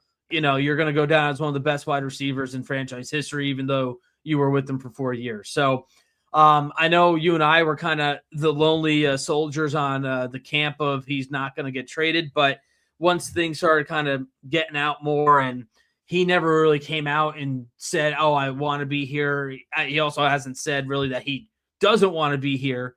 I know that report came out pretty soon after the season that he apparently wanted to be traded by week 3. I think that was probably the writing on the wall. And I was holding out a little bit hope that, hey, with this new offensive mind with Sean Mannion, some new personnel, they could kind of convince him to stick it out for at least one more year. But again, like, you don't want an unhappy number one wide receiver because everybody was walking on eggshells a little bit. But the locker room handled it well. I mean, you mentioned I was there in person, David's there in person. None of the teammates had anything bad to say about him. Now, will that change once he's out of the building and off the roster? Who knows? There could be a A.J. Brown hit piece and, anonymous sources are coming out and saying, oh, well, he did this, this, and this, and that really wasn't vibing with our guys and our crew. But long story short, I'm not disappointed. I'm not surprised at this point. I just think it'll be better off for both parties. Now, I love Devontae. I just worry about the volume with his body. He is the tough, and I've said it on Twitter a lot of times. Pound for pound, he is by far the toughest wide receiver I think I've ever seen. Probably the toughest wide receiver in the NFL. But, man, he took some big hits last year where I'm like, is he getting up from that? I think you're muted. It was fearful because last year he would land on his back, grimace in pain, and you'll be wondering if he's going to miss the rest of the game. But we had A.J. Brown there, so it wasn't like a big concern. But now, like, you're talking about a room that's going to feature Devontae Smith, Dontavian Wicks, who I'm a little higher than most on, Elijah Moore, got Hollywood Brown, Quez Watkins, Darius Cooper, and so on, right? Only a select few will actually make it. Oh, the Rams select QB Ty Simpson with number 13 pick overall. What? Didn't they just extend Stafford? That's crazy. Lost my train of thought now, but the wide receiver group, like, it's still missing the one piece, right? It's still missing that piece that can actually complement Devontae Smith the proper way. Because I think Wicks will be a great wide receiver 3, but it doesn't give me that yang to Devontae Smith's yang. Right. And the counter argument that I've had with some friends and some friends have proposed it is, look at the last handful of Super Bowl winning teams. None of them other than the Eagles had 2 number 1 wide receivers. So if Devontae Smith can take that next step, which it seems the front office believes in, some people are even going as far as saying he's going to be the next JSN. I think we got to pump the brakes on that. Not on Devontae's part, just the way this offense most likely will operate. It could work. Again, I'm in the belief of you take a perennial 1,000-yard receiver away with his physical traits, you don't get better. Like that doesn't make you better, but they can cobble it together. Maybe a day 2 wide receiver. I know you guys were talking about Denzel Boston, Bell out of Louisville. I think a lot of people like. I love Chris Bell. Kind of a similar stature, a little bit of a similar play style. Maybe they go there in round 2 and they don't mess around and they're like, okay, this is our wide receiver group moving forward. You've got a nice combo of speed and precision route runners in Devontae Smith. You got Dontavian Wicks, who can do a little bit of everything. Hollywood Brown still has some burners. You can send them downfield, and they're going to go that way. I just, what was the point of Elijah Moore then? Like, well, see, I didn't buy that. Oh, well, they brought him in for A.J. Brown. I think the connection. I bought that heavy because they're very tight. They looked out for one another, and it's like you want to kind of like simmer the waters a little bit. So you bring in somebody that's used to being in that water. Because Moore hasn't really shown much in years past to be part of a replacement of Brown, Brown's replacement by committee. Right. Yeah. I mean, that's what you're going to have to do. But I just didn't see it. I think it was just a guy that maybe had some familiarity, obviously, with A.J. Brown. But, if I'm not mistaken, Moore, wasn't he like a first-round pick? I mean, that's what Howie loves to do, right? He loves to kind of get these reclamation first-round picks that had a high ceiling, a second-round pick, excuse me. So still, he was a pretty high draft pick back in 2021. So he's been liking those types of picks where you gamble, right? You sign him to a cheap deal. a prove-it deal in an offense with a lot of stars around him, and who knows, maybe he pops off. But we talked about it. He's going to have a tough battle to even make the roster, in my opinion. So, yeah, I agree. I think it's just depth. Miami, I think it's just depth. Miami's pick is in. They're taking Caden Proctor. Couldn't be happier. Which means he isn't going to be an Eagle. Yeah, I know you were. Well, are you surprised that Freeling hasn't been taken yet? Then, David, are you surprised that Proctor got taken ahead of him? A little bit, but I did think the Eagles have a legit shot around pick 15 to 17 to get Freeland. I mean, that's kind of why I made him my guy to go after. So I do think here comes that run, though. I mean, how many have gone now? 4, 5? Yeah, I think so. So the Eagles got to be trading up at some point. Maybe with Baltimore, Tampa Bay. But Tampa Bay needs offensive tackle. I mean, well, they need the Rams took Ty Simpson. So whoever thought badly about him, though, he's in the best situation to succeed. So there's going to probably be a lot of people whose takes look really bad because McVay will make him look at least good. Maybe not great, but good. I mean, what's is Stafford done after this year? Like, what's his contract? They extended him. They just extended him. That's what I thought. And I mean, not that you're gonna insert him, but I don't like. I feel like that's a high pick.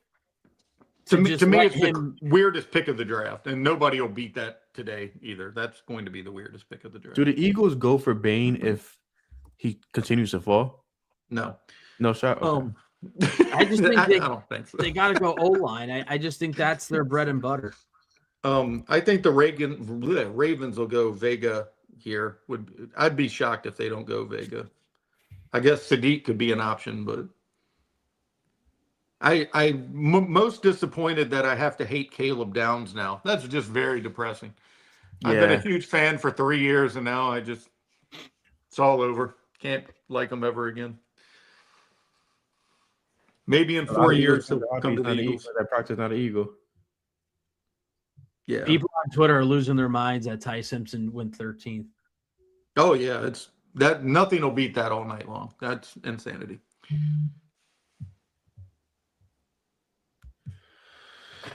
Oh man. Do I get a second beer or no? That's the ultimate question in life. Cheers. Grab your second beer. I had whiskey first, but then I might go into the beer next. I had a shot of tequila at my dinner. This actually should be they should sponsor our channel. Crown Royal is definitely sponsor us. I had one of those that was Jack Daniels, the apple. So I guess they called it Applejack. Does that sound right? That sounds like something like that, or Jack Apple. Yeah, not Jack Apple. It's not that sounds a little off. All right, we'll go Applejack, like the cereal. You think Thieneman goes first round? I do. So apparently the Eagles have had conversations with the Jets to move up to the 16th pick. Yep. That's where I thought would be the happy range for them, 16 to 18. Okay. Yeah, so I'm with you. I had 15 to 18 with the Bucks. Because I think the Lions and Vikings and Panthers, everybody could use an OL. So, man, what if they just swing and get Sadiq, David? Would you be? I'd be a little surprised, but it's very hard to be too judgmental when you don't know what the offense is going to do. To be fair, I mean it's going to be a very different thing than we've seen the last 5 years. Yeah, I'm interested. I know everybody's just kind of estimating what it could be based on the coaches that Mannion has coached under, but right, it is an unknown though. You're right. And I was thinking about it a little bit earlier today, like how much flack and heat they got for promoting Kevin Patullo, and everybody's like, "Oh, how do you have an OC who's never called plays before?" And they went through that entire hiring process, and they have a first-time play caller again. Right. The only thing I can say is that they did kind of insulate themselves with Grizzard on the offensive staff as well. That was a smart signing. That kind of tempered a lot of the expectations that Mannion would probably have on his shoulders. He does have somebody he can bounce ideas off, and if he fails and it looks bad first 4 weeks, they're going to move on quickly. They didn't really have an option last year. They do now. Did I miss anything? Besides the fact that we have over 723 people watching us right now. Dang. I didn't know that. Shout out to everybody that's watching us. Now I'm Appreciate you all for self-conscious. joining Thanks. our I appreciate it. insanity. Oh man, I ran. So the clock's running 723 people want to look at us. That's pretty impressive. Well, that's not for sure. We don't know if they want to look at me or you or David, like individuals or in unison. Well, I said us as a collective. I know, but I'm just breaking it down. So when Jay Glazer said he knew something this morning, this is what that was, the Ty Simpson. The Rams told Matthew Stafford this morning they were taking him. Yeah, so whenever he ends up, Jay Glazer, Stafford was told the pick is for when he retires, whenever that ends up being. Yeah, but Glazer was acting like he was like, I can't say it. Like it was, I thought it was Myles Garrett or somebody being moved, not Ty Simpson being selected as the heir apparent to Matt Stafford. It is going to be the most criticized pick of the entire draft. There's no doubt about that. There are very few scouts who even had him as a top 50 player, much less top 13.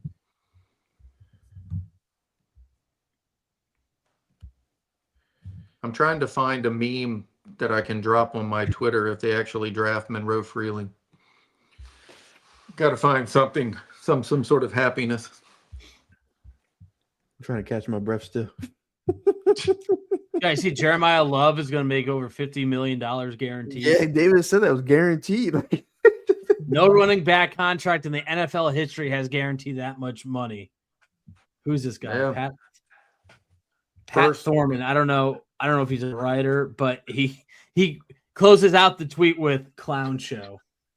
Good God. These are the longest 8 minutes of my life. Like, why is it 8 minutes long? Why does the team need 8 minutes to freaking pick a guy? It was 10, but it still feels like 10. Just like the Raiders made us wait 8 minutes when you knew they're taking Mendoza. Cheers. A little advertisement for the man. I had such a bad comment for that.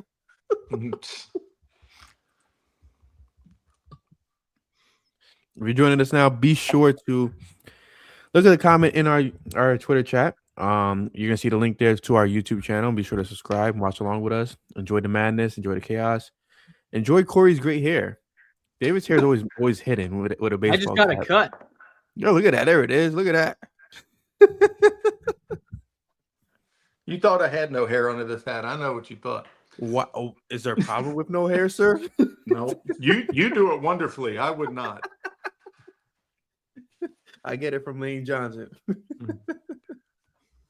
I respect it. I always wear a backwards hat. I don't really know why. My family says I'm getting too old for this crap, but I refuse to quit. So. Ravens select Olio Vega. Yo, that's a good pick. Are you 100 for 100 right now? Besides Ty Simpson, so far, I am 11 or 12 or 12 or 13, whatever the hell it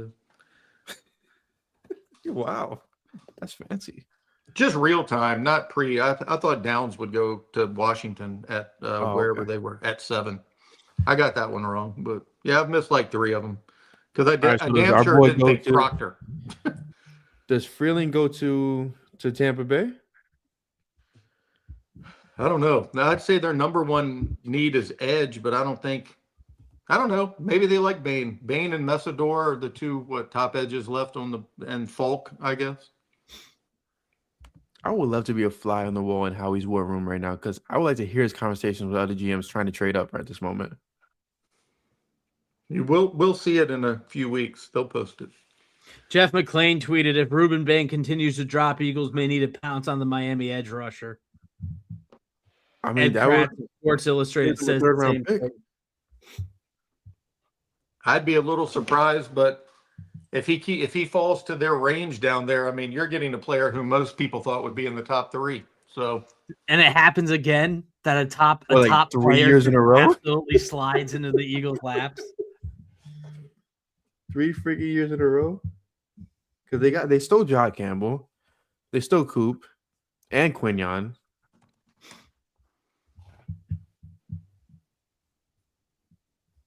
That would be crazy.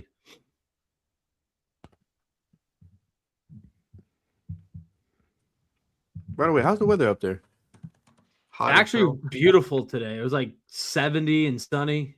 Okay, nice. Yeah, but it's supposed to be wet this weekend. Saturday, I'm going to be downtown for an engagement, and it's supposed to rain pretty much all night, which is going to suck. But So this is super, super like R-rated. Not R-rated. It's like PG-13.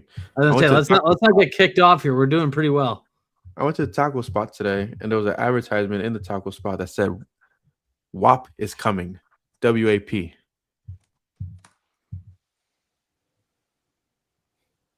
I don't know what you're talking about. I'm not hip. I don't know the lingo. I don't You know don't know the that Cardi acronym. B song, the WAP song. Yo, I hate that song. I hate that song. And when the Why women is like, my taco spot saying that WAP is coming? and when the women just like start belting it out, I'm like, okie dokie. Okie dokie. All right, here, That's what here David we said are. about the Rams pick for Time Simpson. Can I just get my McUltra, please? At least it's not a Have you Aqua guys tried Velvet. those super lights? No. They're I'm like not, Gatorade with alcohol. They're phenomenal. You said Michelob Ultra Super Light. No, these are just super lights. They're called Super Light, SUPERLYTE. They're like 4 flavors, and there's no bubbly, so there's no carbonation, and there's no sugar. I have not tried that. Yeah, they're pretty good. One thing I will say that the breweries out here in Florida are pretty awesome. I'm not gonna lie, the beer's pretty good. I like breweries. I don't know. I can't get into the fancy beers. Go to Ybor City, Brian. What'd you call me? Ybor City. Ybor City? Where's that at? Near Tampa. It's like Little Havana. They got breweries and restaurants, cigars, all sorts of stuff, but the breweries there are really good. Me and David have a plan that when he retires, it's gonna be like Bruce Wayne and Alfred in The Dark Knight, where they see each other at the restaurant. It's like They just, some they point just of Florida. nod. They just nod and they acknowledge their existing and living. That's it. I'm down with that. That's such an epic scene too. Oh, That dude, was. I love that movie. That was the end of the movie, right? Yep. The end of the trilogy. That was a good one. A lot of people hated that third movie. I actually liked it quite a bit. I liked it. They went to the extremes, and they were pretty comic book accurate for the most part. I'm big on the Batman comics. I love Batman. What's the guy's name who played Robin? Joseph Gordon-Levitt. Yeah, I actually thought they'd go down that well a little bit, like try to do another film with him taking That's on what I was that hoping character. for, but apparently Christopher Nolan was like, no, so it was a perfect way to end it. Can't argue. Yeah. Oh, Buck Scott Bane. Speaking of Dark Knight, I like that. All right, so now we're on to the Jets pick, which if the Eagles are moving up, this is it. it's a good spot. What do you think it cost them here? Well, the Cowboys paid what, 3 picks to get to from 1 pick up. Move so, up one. They were kind of weak picks, but yeah. Yeah, so I don't think it costs an arm and a leg. What to be are honest. we at? 19? We're at 23, and the No. Jets Where are are the 16. Jets at? 16. I would probably say the 23rd and probably the higher of the 3rd round pick. The 98, Yeah, and then maybe like a filler. I think we get that done. I'd do You that move- all day. You're moving up 7 spots. Mm-hmm. So, I mean, you're moving up quite a bit. And, I don't know, 23, 98, and even your early 4th. I don't know, whatever it might be. I guess it depends on the player they're targeting, too. You get Monroe Freeling now. You trade for Greener tomorrow, and then you draft a wide receiver tomorrow. Would you consider that a win already for the Eagles? I would. Yeah, I mean, know if they you get would. Grenard, and then go like Bell or somebody at wideout, Yeah. Even You get Ted an Hurst. established- good you get an player. established edge who's already been in the league, so you don't have to worry about a rookie in round 2 or round 3. And then round 3, I would love for them to get one of those tight ends.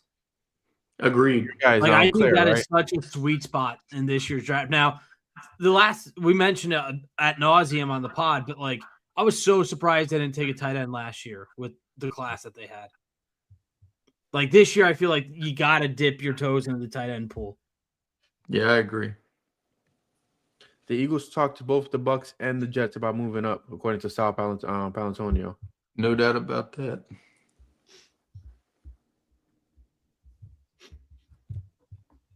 You know what's hilarious? I've been trying to like take a screenshot of our stream to post on my Instagram to like, push it.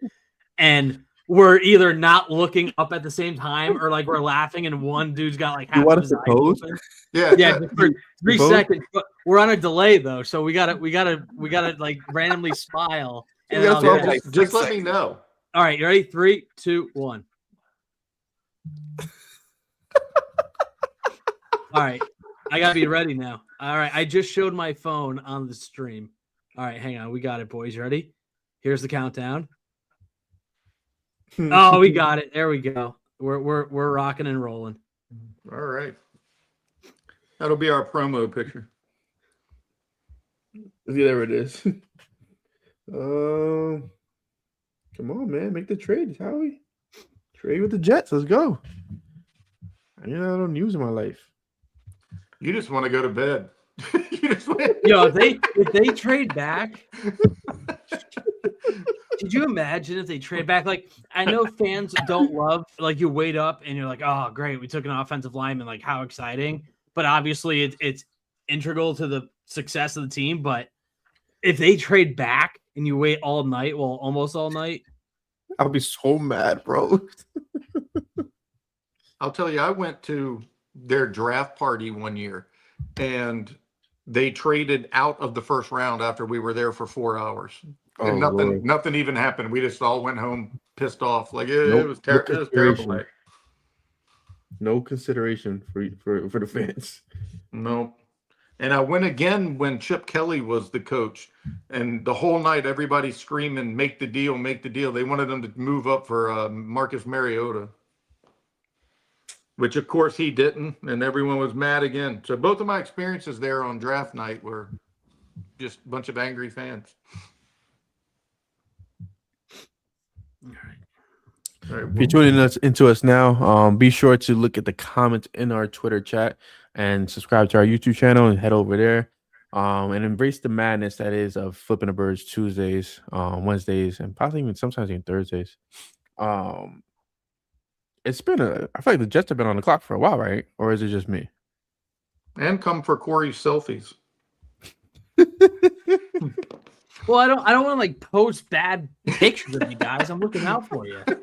No, I appreciate that. I got you looking down. I got Brian's eyes like half open. Like I don't want to do you guys dirty. No, I appreciate that. Believe me. I didn't see hair and makeup before the show, so I need all the help I can get. I saw hair. Yeah.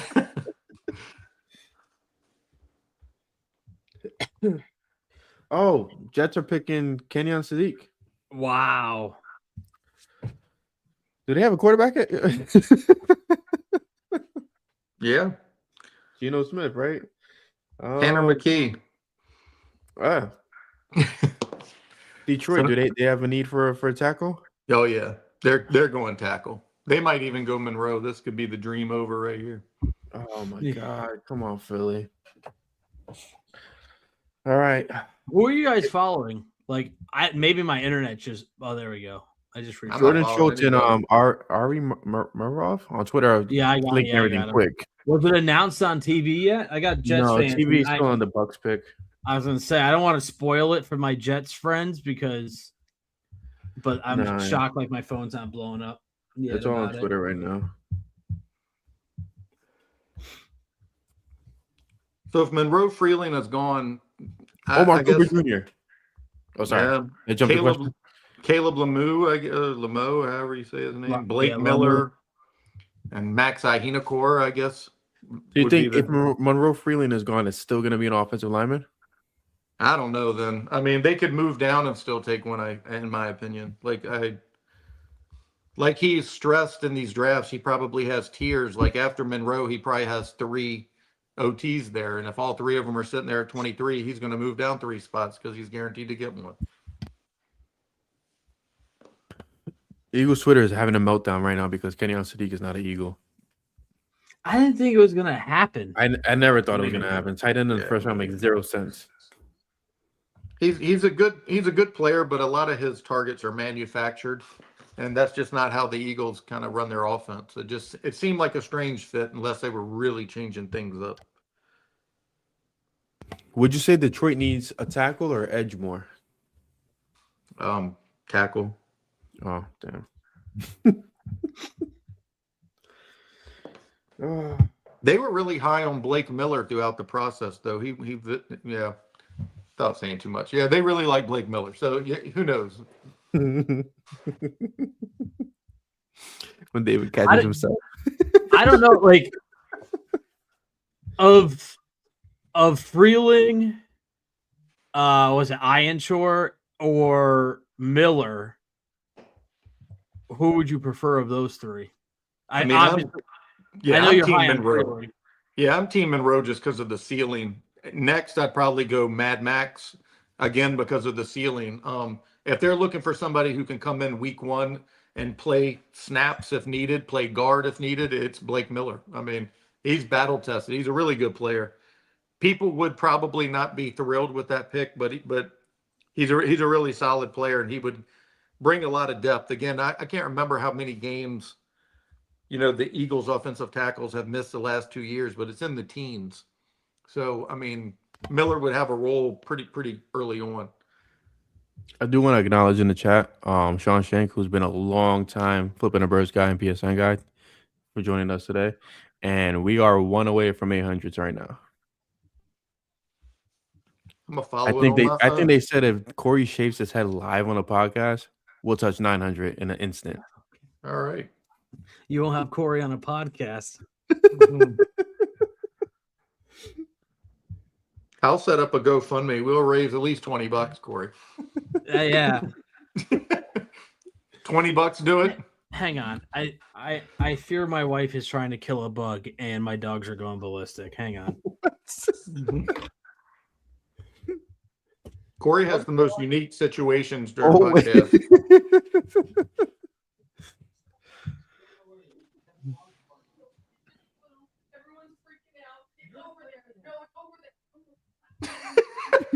Let me mute Corey just in case, bro. I don't want to witness anything that we shouldn't be. Now we've gotten 1,000. Thanks, Corey. Oh, we got the 800. There it is. Yeah. All we needed was a little domestic violence, and we just Lion, right up. Lion selects Blake Miller.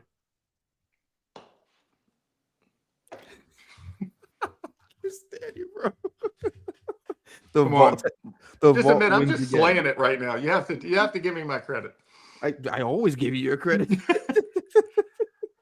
There's a big advantage in talking to all of these players throughout the process. I'll just leave it at that. All right, so Detroit takes Blake Miller, offensive tackle, which means Minnesota, Carolina, Dallas, Pittsburgh, Los Angeles are all ahead of Philadelphia. This could be the move for the Eagles. The Vikings could be the move. Okay, let's see. They need a defensive lineman more than an offensive lineman, so they could wait. If the Eagles can sweeten up that pot, hey, maybe this is where the Grenard deal. Let's just do it all in one fell swoop here, man. You're muted, Corey. Oh yeah, sorry, I muted you. Hold on. Oh, I was going to say I definitely didn't unmute. I definitely didn't mute my mic. We can hear interactions in your house, so Brian. We got concerned. Yeah. Thanks. Yeah, flying bug apparently. The fact that you knew what it was is pretty funny to me. That's hilarious. Sean goes, married life isn't the same without the bug killing slapstick. Yeah. Well, it's Miller so funny, really like, is a good pick. She'll Former send wrestler. She'll send me. What's going on right now? Well, she'll send me videos and it'll be like, "Oh, your wife's independent. She can do X, Y, and Z." But then there's like, "Oh, needs water, needs this, needs that." I'm like, "Yeah, that's accurate." Killing bugs is on that list. It is a duty. She just yelled at me for talking about her. Play it back at minute 78 and she can hear herself. You'll see me and Dave's face. She always like, said she "Oh." wanted to be on a show, so there she Yeah. is. She's on the show. Congratulations. Yeah, I I keep do like refreshing Miller like for Eagles choice. on X, and it's quiet. Yeah, they're all depressed. They expected Howie to move up to like pick 4 for a 5th round pick or something crazy. Just something totally unrealistic. For Kenyon City. Yeah. Zach Berman, the Jets on Sadiq, and the board is dwindling for the Eagles. Yep. I mean, I don't think Sadiq was ever an option, if we're being honest. The Lions made their pick. They didn't trade. Yeah, they're getting That was Blake Miller, and now the Vikings have like 3 minutes left. Which means they're on the phone with the Eagles right now. Yep. That's how I read it. Come on, Howie. Dylan Thieneman would be a sneaky good pick for the Vikings, too. They need a safety pretty bad. Oh, I think you were going to say for the Eagles. I would say don't tease me with a good time, but you just, yeah, you did that to me, didn't you? Okay. I mean, the Eagles need a safety, too, but a lot would have to go bad probably on their board. They probably only have 2-3 guys left. Did you guys see the Howie Roseman, Nick Sirianni trivia game where Howie Roseman just ripped off F-bombs like it was nothing? Yes. Yes. I didn't see it. I only saw the one that was where like they said which head coach was sleeping with a reporter to get your wide receiver one, and then Roseman was like Mike Vrabel. Yeah, they spliced that up. No, it was crazy. I did not like Howie Roseman just let it all out. He's actually a pretty funny guy when he's just like loose. You think I'm funny? Funny how? Funny Howie. People are tweeting Howie Roseman, you lost your touch. Oh my God. Sounds like the Lions are going to move Penny Sewell over to left tackle since Blake was primarily only right tackle. So it's be interesting. It's a good move for them. Keeps them afloat. Well, they picked so many players in the past that were running backs, wide receivers, and they needed to rebuild the trenches a little bit.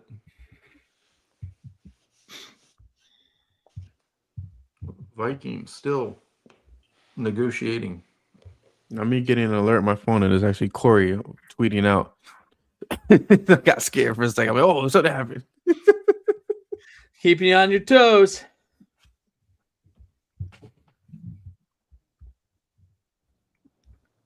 So who we got here? Let's see. Is this even updated?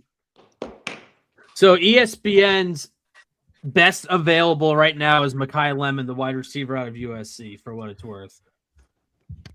Monroe Freeling at 2, Jermod McCoy at 3, Akeem Messidor at 4, Dylan Thieneman at 5, Emmanuel McNeil Warren at 6. I'm 100% out on Messidor. I think he's 25, almost 26 years old. That's just a no from me. Definitely not. That's not how you build youth. Not in the first round. Do you think the Eagles trade out of the first round? Stop that. Why we keep talking about that? That doesn't have to be a thing. If these two OTs go, yeah. Well, right. No. What I'm saying is that if these two picks go, against the Eagles, I mean, does Howie really see value at 23 with the guys remaining, or do you just stockpile Omar assets? Cooper Jr. Why not? What'd you say? Am I on mute? No, I didn't hear what you said. He said Omar Cooper Jr. Why not? Because I think there's a tier of wide receivers who they value just the same at pick 40 to 60. Yeah, I hate when you're right. I mean, that would be my guess. Well, again, everything's subjective, but ESPN has Cooper Jr. behind Boston in the best available right now. That works for me. I need to see that trade alert. I keep refreshing. Everybody's just complaining, and they're complaining about the Knicks losing. I don't even know who I followed. I like the Knicks. I didn't even know they were in the playoffs. Yeah. Oh, Vikings select defensive tackle Caleb Banks. All right. This guy looks like a mammoth. So now it's the Panthers. The team that overpaid Jalen Phillips is going to take our guy. Aren't again, for what it's worth, Caleb Banks ranked the 19th best player available right now. So they reached? According to this ESPN ranking. But again, everybody's different. But yeah, based on that. So my theory is that Howie was on the phone with them, distracting them so much that they meant to say Caleb Downs and they didn't realize he already got selected, and they said Caleb Banks. And then they picked the wrong guy.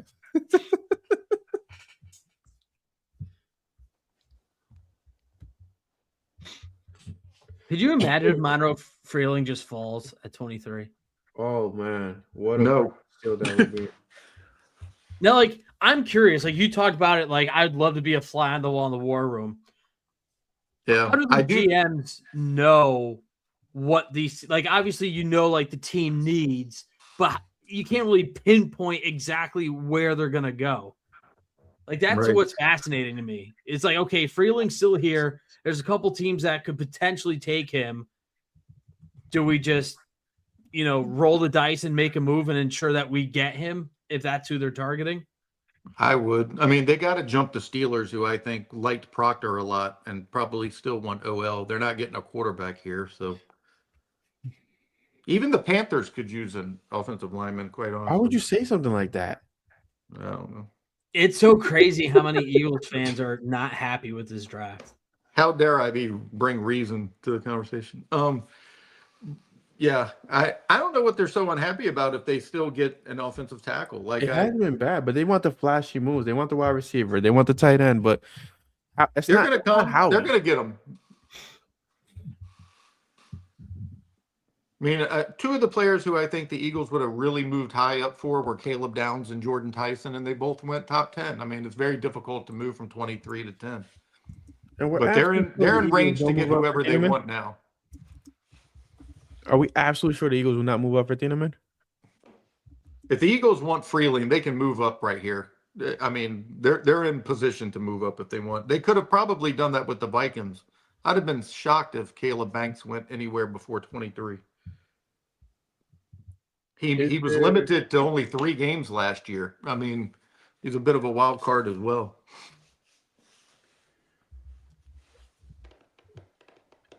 Corey, who's the top players remaining that you're looking at? Monroe. On this ESPN thing, it's still Lemon, Freeling, McCoy, Messidor, Thieneman. Banks, like I said, Banks was 19th. The Panthers could use Lemon. He might be a lemon. Yeah. They need the help there. Wide receiver is probably one of their, I don't know, second biggest need probably.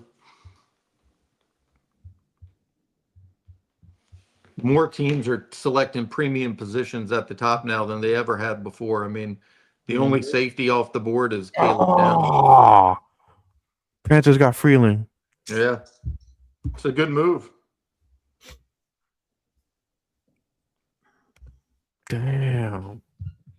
If the Eagles really wanted them, they could have pounced on that, unless every team denied them. Yeah, and I was going to say, yeah, like I'm curious, to see what comes out if Howie tried to just move up there and it just didn't work out.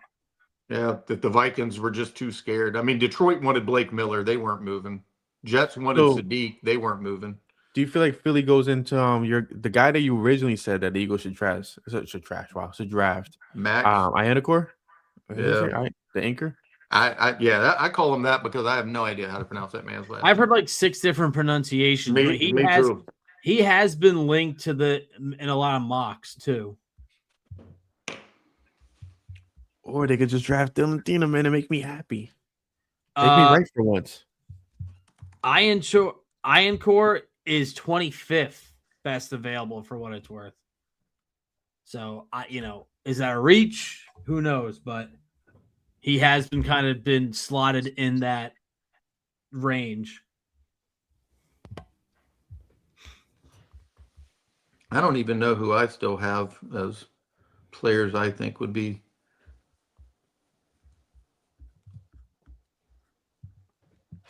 This is Does good. Howie say screw it and draft the first safety in franchise history in the first round?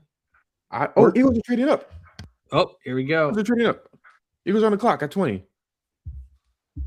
Who the hell is Ianacor? I don't know if you trade up for him. There's really no other tackles left on the board in my opinion. I guess so.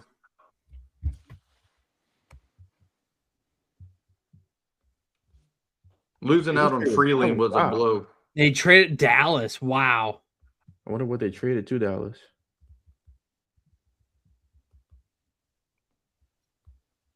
Who are they getting? Come on. Who are you getting, Howie? Say it. Somebody say it. They traded the 23rd and 23rd, 114 and 137 for the 20th and 100 or something. What was it? Hold on, I'm refreshing. I lost it. 114 and 137. That's it? They got a pick back too. They got 20 and something else. They've had pretty good relations with Dallas over the years. They actually have. That's how they got Devontae Smith, actually. Yes, sir. Number 20 and a 7th rounder. Cowboys got 23, 114, 137. So a first, a third, and a fourth? Who the hell are they picking? Why is it not up yet? Come on, damn it. People are saying Lemon, but I don't see that happening. Never know.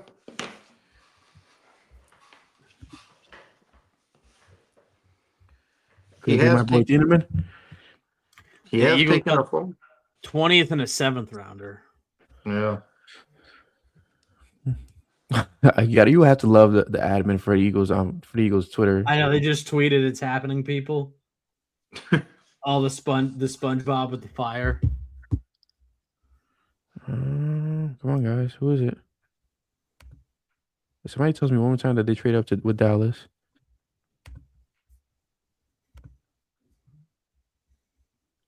Dun, dun, dun.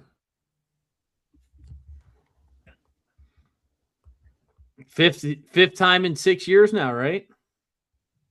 They trade up in the first round? Yeah. I think they get. Did it go wide out?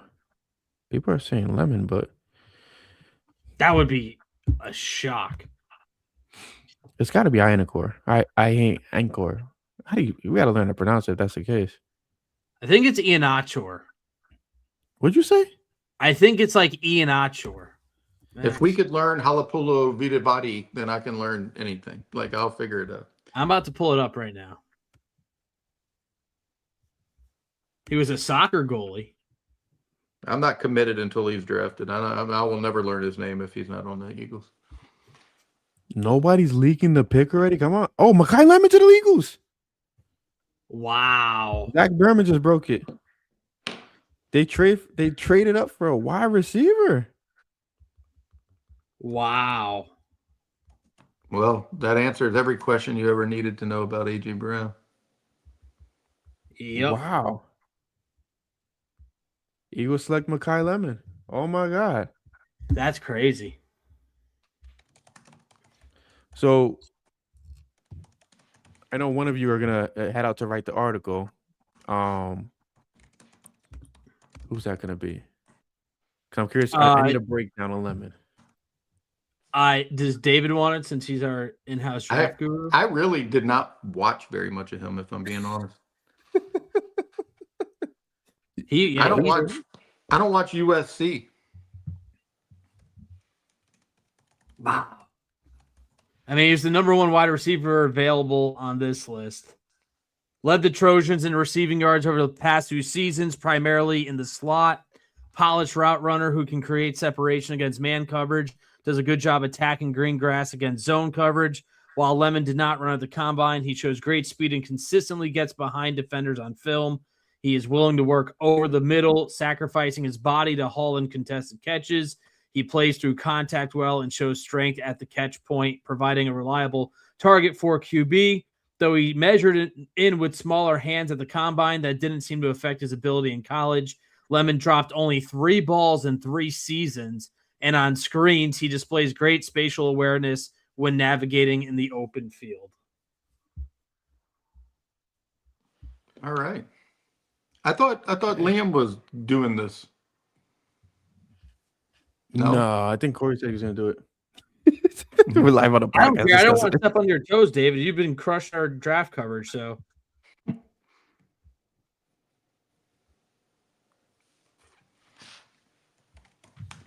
All right, let me jump out. I'll knock out the piece. You guys do your thing. I could do it. You're the host. I'll do it. Yeah, I'll do it if you want me to. It doesn't matter. I'll do it. I got it. You guys keep chatting. I could type All right, something. let me know when it's up. All right. Adios. Yeah, I would have done it. I don't care. You seen? I didn't watch him a lot, honestly. I feel like this was it's a huge shock of a move. Yeah, I mean, they played their cards right as far as teams not thinking they wanted a wide receiver they tried to do the best they could in regards to the A.J. Brown situation. We talked about it at the top of the show. I mean, it was a real situation. He's definitely going to be gone. And, Mekhi Lemon, let's, I guess, get into him a little bit. He wins with footwork, nuance. He's a separator. He's not just running routes. He normally sets people up. I watched a lot of his all-22, but I just didn't watch a lot of his games this year, as I just don't watch, USC. How big is AJ? Like 6'2", 220. I don't know, something like that. Is Lemon really only 5'11"? I don't even know that, if I'm being honest with you. Again, he's not somebody I thought would be on their radar. I feel like it's an interesting move, especially if Lemon truly is. I need to look this up because now I'm a little thrown off. I think he'll be a big slot receiver for Philadelphia. Yeah, I don't even, I think that's where they'll probably use him. 5'11". It's a very interesting pick. I really don't have a whole lot to say. That the football IQ of USC receivers is normally really high. They're asked to read a lot of coverages. He's a versatile guy, fills a role more than chasing traits, which is normally what they do, I think. Normally traits are, at the top of the pyramid there as far as what the Eagles do as far as selecting wide receivers. So it's an interesting angle. It seems a little strange. I think it'll be a little questioned, especially because the only receiver, I guess, that's been developed under the Howie Roseman regime is Devontae Smith. So I guess it's fair to wonder how this will end up working out. I'm fearful of it just because I didn't think Mekhi Lemon was on our radar. I didn't think this was a player that was talked about that could be going higher. And I think we were hell bent on focusing on offensive linemen, right? Because it's the Eagles' way to build in the trenches. But now, going back to what I brought up earlier, it feels like, yes, it's the Eagles' way to build in the trenches. But I think Howie also understands like you can't win with just one guy being your main guy. Not only that, but also this could be rolling out the red carpet for Sean Mannion to actually get full autonomy of this offense and actually make it work how he wants it to work. Because Mekhi Lemon, if you're saying he's a slot guy, he gets separation. His size is throwing me off, but I love watching these draft videos when they get to the mirror and they're very emotional. He was productive again, and I guess that's where I'm having a little bit of trouble with it. Is the Eagles have done better when they're chasing traits over production. Last year, if you just look at his stats, he had 11 touchdowns, 1,100 yards. A very, very small drop rate. I think it was like 2.5% drop rate. Tough guy, good yak, good, yards after the catch ability. He's also good as a returner. Again, I just go back to, he's a very good route runner. The limitations, primarily just a slot receiver, which is something that he avoided with the whole Justin Jefferson thing. So maybe he's overcorrecting here, like making sure he didn't downgrade a receiver for the same reason. I like the way he moves. I mean, he can move. Yeah, he's crisp, and I might like this. And this may be a bad comp, a very early comp, just because I haven't done the research, right? But looking at him move, this kind of feels like a little bit of a Josh Downs kind of player, where he's just all over the field, or even Jaden Reed from Green Bay. right. He moves crisp and is route running, and it's like Corey mentioned. He only dropped what 3 passes or 3 passes in his entire collegiate career, which is huge. Again, it's weird to see this, and I think we're both shell shocked a bit because it's not what we expect them to do after the season they had with the struggling offensive linemen, with the big question marks between Cam Jurgens and Landon Dickerson, Lane Johnson, even Tyler Steen. I feel like Jordan Mailata is the only stable guy on this line at the moment, with future wise. Right. So I just asked a scout to give me a comp. I just asked, give me a comp. Like, tell me why they did this. And before you answer that, can we rate it on 1 to 10 if it's good or a bad comp? Before you say who the comp is. It's like a 9. It's a really good comp. Oh wow. Okay. Now I want to know. Yeah. They say that they believe he's like Amon-Ra St. Brown. They said they see the same type of player, a guy who wins with the details, a guy who understands coverage, not built on just pure speed, but consistently creates separation, which is something Jalen Hurts craves. He wants that separator. He wants to find a quarterback. I mean, he wants to find a receiver who's like his safety blanket, so to speak, especially on third down. They wanted somebody who could get open in space quick, and that's why they went with McKylum, and that was one of the things that this particular scout stated about him. So, and I'm trying not to talk myself into this, right? He's not wide receiver 1 like AJ, but that's not how they're building this offense. And I exactly. Yeah. I like this group now, where it's Dontavian Wicks, Mekhi Lemon, and Devontae Smith, because it feels like you have like all these. It's like having an ant farm, right? You have the queen ant, and then you have the ant workers, and it feels like these guys are gonna be moving all over the field, where it's gonna allow Jalen Hurts to actually finally reach that pinnacle that we've been asking him for him to reach over the years. But I don't want to say AJ's been limiting him, because that'd be the most bold-faced lie in the world. But if this is the offense that Jalen wants to see, if this is the offense that Jalen believes in, then a guy like Mekhi Lemon makes all the sense in the world. A guy like Dontavian Wicks makes all the sense in the world, and I got to do my research to really like him more, but it's a hell of an interesting pick. Max Iannacor has been selected by the Pittsburgh Steelers. I was going to say Pittsburgh Pirates. Yeah, clearly the Eagles are pivoting as far as offensive tackle goes, because that well has dried up. There might be a guy late. Well, how do you feel about Kylan Rutledge? Yeah, he's more of a guard. Okay. I mean, but ideally like a Landon Dickerson replacement or Tyler Steen, if that's the case. Chase Basantis and Kalen Rutledge are both great players. As far as some other tackles that are going to interest the Eagles late, I mean, you're looking at Austin Barber, Makar Bell. They spent a lot of time with Makar Bell, and if you're talking about a freak trait guy, 6'9", 350 pounds, 36-inch arms, I mean, he's just a freakish foundation, man. He allowed 0 sacks and 550 plus snaps in 2025. And again, I know they've spent a lot of time with him, so he's a projection, but so are all these guys down, at that point. So Austin Barber or Markel Bell is probably the tackles you're looking at later. Even Isaiah World, who could shock a lot of people on your mock draft that you put together. Yeah, because he'll go so much lower than where his value probably is. But so we can say that Howie can still get a quality guy outside of the first round, and possibly Lemon Bean is possibly the.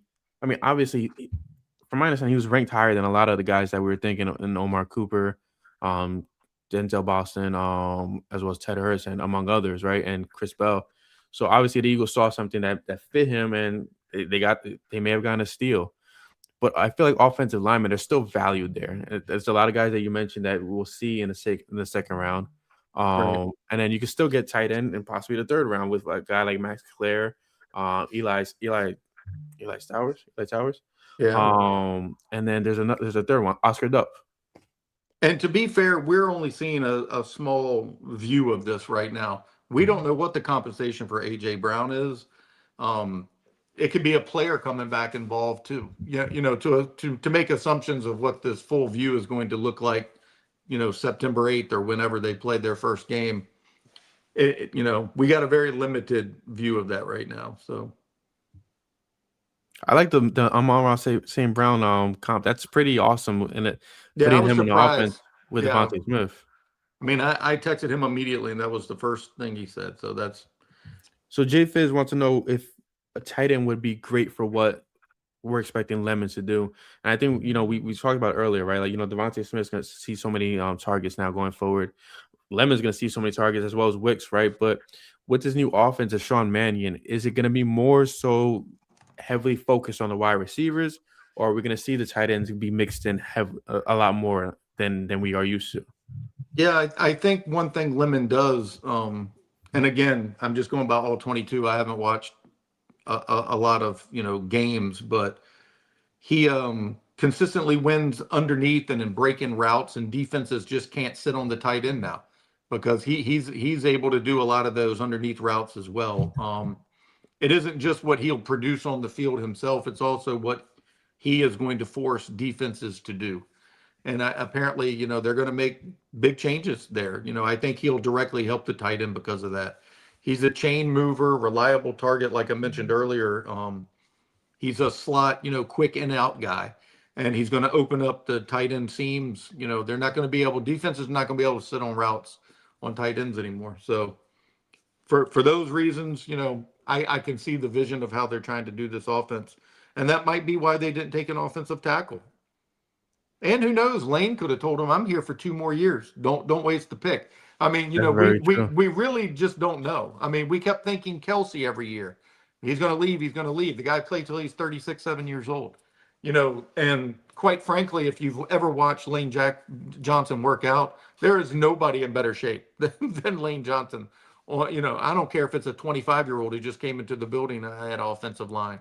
He is better than all of them physically. So. They have a lot more intel than we do. I would have gone, OT. I would have traded up for Freeling or Max, but with the limited knowledge we have. But if Lane comes back and plays 26 and 27, then you know why they waited. So Fran Duffy says Lemon is super smooth and natural, extremely tough, pound for pound, strongest wide receiver in the class, good yards after the catch. Yeah, the yak is impressive. There's no doubt about that. Which is something that I feel like when we first traded for AJ, that was the thing, right? AJ's yak was a phenomenal throughout the years, even at times last year as well. I don't think he lost a step. I think he just checked out, if anything, right? But to get a guy out there that's gonna be good for yak, because Ontavian Wicks as well, when he gets the ball in his hands, he's pretty damn hard to bring down from looking at the tape. We know Devontae Smith is good with yak. We know Dallas Goedert is good with yak. So it's kind of like this offense is aiming in the direction of being more explosive and being more dynamic. And I'm talking myself into this as I keep speaking about it, but I'm starting to like. He's a chain mover, and they're given, like I said, quick outs for Jalen Hurts. Mm-hmm. They're getting guys in here who separate. So Elijah, who they got in there, is another guy, just twitchy, short routes, just gets open quick. So and they got Hollywood and Devontae, I guess, for the bombs down the field when they want to do that. But yeah, he's not going to be your boundary outside wide receiver too much. He definitely, like I said, the Eagles missed out on Justin Jefferson because they said he was just a slot receiver. This is showing that he learned his lesson with Jalen Reagor. Like they've moved on from that way of thinking. They're looking at a much broader view now as far as the wide receiver position. I like this. I'm starting to like it a lot. I feel bad because I see the look on your face about the offensive lineman going in the shock, and I'm Well, they're going to be throwing a hell of a lot quicker than they were in the past. So they're gonna have to now. But again, like you said, like there's still value in the offensive line class going forward. Yeah, there is. it's just not as much a sure thing. Like I tweeted earlier, like the hit rates just drop just drastically after the first round as far as this goes. But the good thing is, in years past, hey, Landon Dickerson was a second-round pick, right? He panned out great, although he's on his way out in a couple of years. Jordan Mailata, like you mentioned, pure unicorn. We can never compare anything to this guy because that's a whole nother species of football talent. Tyler Steen was a second-round pick as well, but the jury's still out on Steen. Cam Jurgens was Cam was a second-round pick too, right? What does obrigado mean? I think that's Dominican. I mean, that's Brazilian. Sorry, it's Portuguese, right? Yeah. Does it mean thank you? Who's thanking you? Somebody retweeted me and said obrigado, Howie. I think it means thank you, Howie. I think. I don't know. Leslie. I have no idea. Somebody likes the pick, so he's got one fan.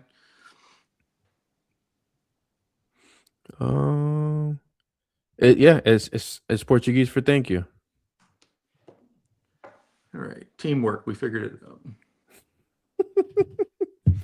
Well, so we've reached the climax of 1,000 people viewing this, and we appreciate all of you guys for tuning in and dealing with our chaoticness and our craziness. Be sure to tune in every Tuesday to Flipping the Birds, and as well as Thursdays.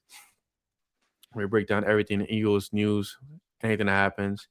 Now, with the first round coming down to a close, let's think outlandishly, right? Would you be surprised if you see Howie jump back in the first round towards the end of it? Yes.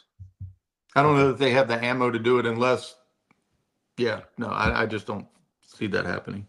Okay, so say that first round's done for them. We're looking at Mekhi Lemon, right? Say tomorrow they accomplish this trade with Jonathan Grenard.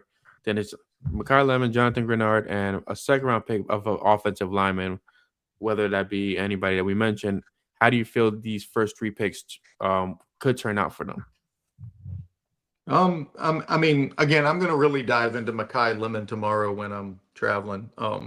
That's someone, like I said, I just did not have on my radar there too much. I did, for one, I didn't think he'd fall to pick 20. Like a lot of people had him, valued a lot higher. And again, I don't watch tons of prospects west of the Mississippi. I just, I live on the East Coast. I don't see a lot of those games, so I don't pretend to know as much about him. But I mean, they're building a team that can still win. Like getting Grenard, if that's what they do, they're not throwing in a towel. They're not betting on traits on the defensive side. They're bringing a guy who can lead their defensive end room. So I love that. And as far as pick 50 something, I don't know what they can go in so many ways there. There's still safety as a big need. I still think Dylan Thieneman's still on the board, right? Yeah, IOL is a big deal. You got Chase Basantis, and you mentioned Kalen Rutledge earlier. There's still some really good interior linemen there. Jennings Dunker, who's kind of a quasi guy who could kind of be your outside or inside kind of guy. So I think this pick will be highly scrutinized. Still available as well, right? Who's that? The safety from Toledo. Oh yeah, EMW. Emmanuel McNeil Warren. Yeah, he's still out there as well. Yeah, I mean, I wouldn't be surprised. I mean, he could go in the first round, but he also seems like the kind of guy who could be there at pick 33 too. Yeah, without knowing the draft compensation of what the Eagles are doing with Minnesota, if that's actually true, and what they're getting with A.J. Brown, which is obviously later, not 2026 draft picks. Again, it's very hard to project what they're doing here. And they're, wide receiver, just very shocking pick. What are most people in the chat? Like, if you do a poll, happy, not happy? Well, so far, so good. I think that the question, and Jay Fizz had the question, and Jay Fizz, if you're still with us, let us know how you feel about the pick. But his idea was, couldn't a tight end just do everything that this kid could do? Before he answers, though, like Mekhi Lemon on what Philly fans can expect, they're getting a dog that's ready to work for real. I ain't doing no playing. So it seems like he's determined. Sean Shank is actually happy. I think we're all shell shocked at this point. I was not expecting this at all. I was expecting an A.J. Brown replacement, but I was expecting kind of a B tier kind of guy, like not somebody that's like, a first rounder, even though I kept on hoping for Omar Cooper Jr. But Mekhi Lemon, I mean, like you said, like I didn't expect him to fall anywhere where the Eagles were going to be. I didn't expect the Eagles to have interest if he was going to be close to them at all. This felt like, this draft would be a heavy offensive lineman influence for them. But now this is a statement, right? This is a statement that the Eagles are in fact moving on from AJ Brown. The Eagles are in fact doing it in a proactive way as opposed to a reactive way, which is great. It's just what you want to see. Like you mentioned, Howie passed up on Justin Jefferson for Jalen Reagor, and it was I hate that pick. It was such a bad pick, right? But this pick that they're getting, like it fits what their offensive mold is going to be. It fits what they want to get done, and they're getting a kid that they're locking up for the next 5 years without having to pay an arm and a leg for. That's the key to this too. Yes, it's the money. We said that all offseason so far. The money's gonna start transitioning to the defense, and they gotta start getting younger on the offense again, and it's huge. In the first round, there's 4 positions you normally draft for financial reasons. Wide receiver is one of them. Corner, wide receiver, quarterback, and obviously OT. Those are pretty much the 4. You can do anything else later in the draft that you want, but those 4 are just such a premium position that they're so costly in free agency and to get one later. So, but yeah, as much as I studied the draft and wide receivers, again, this is not somebody who I had on my radar. I don't think hardly anybody did. I'd have to go back and check receipts online to see who had projected. I don't think anybody had him for Philly, but people started clamoring for him when the Eagles traded up. And Corey, you just broke down the entire Lemon selection. How do you feel about the move? Me and David are still a bit shell shocked because it's a wide receiver. But what do you think? I think that's a great way to describe it. I'm a little shocked too. I think that, and I'm sure you guys have said it, that all but solidifies that AJ's out of Philadelphia. Not that it changed anything, but I thought it would have meant AJ was definitely gone if they went with a second round wide receiver. Even a third round wide receiver. You trade up to number 20 to take a receiver that I don't think many had on the Eagles' radar. I mean, I didn't think he was going to fall that far. That seals the fate. Yeah, I mean, that seals the fate. It's the Devontae Smith, Mekhi Lemon, Dontavian Wick show in Philadelphia. And I think that, like, we were talking about the advantage of it is that you have money tied up at Devontae, right? You can actually pay Devontae what you want to pay him now if AJ Brown is being traded wherever he's being traded to.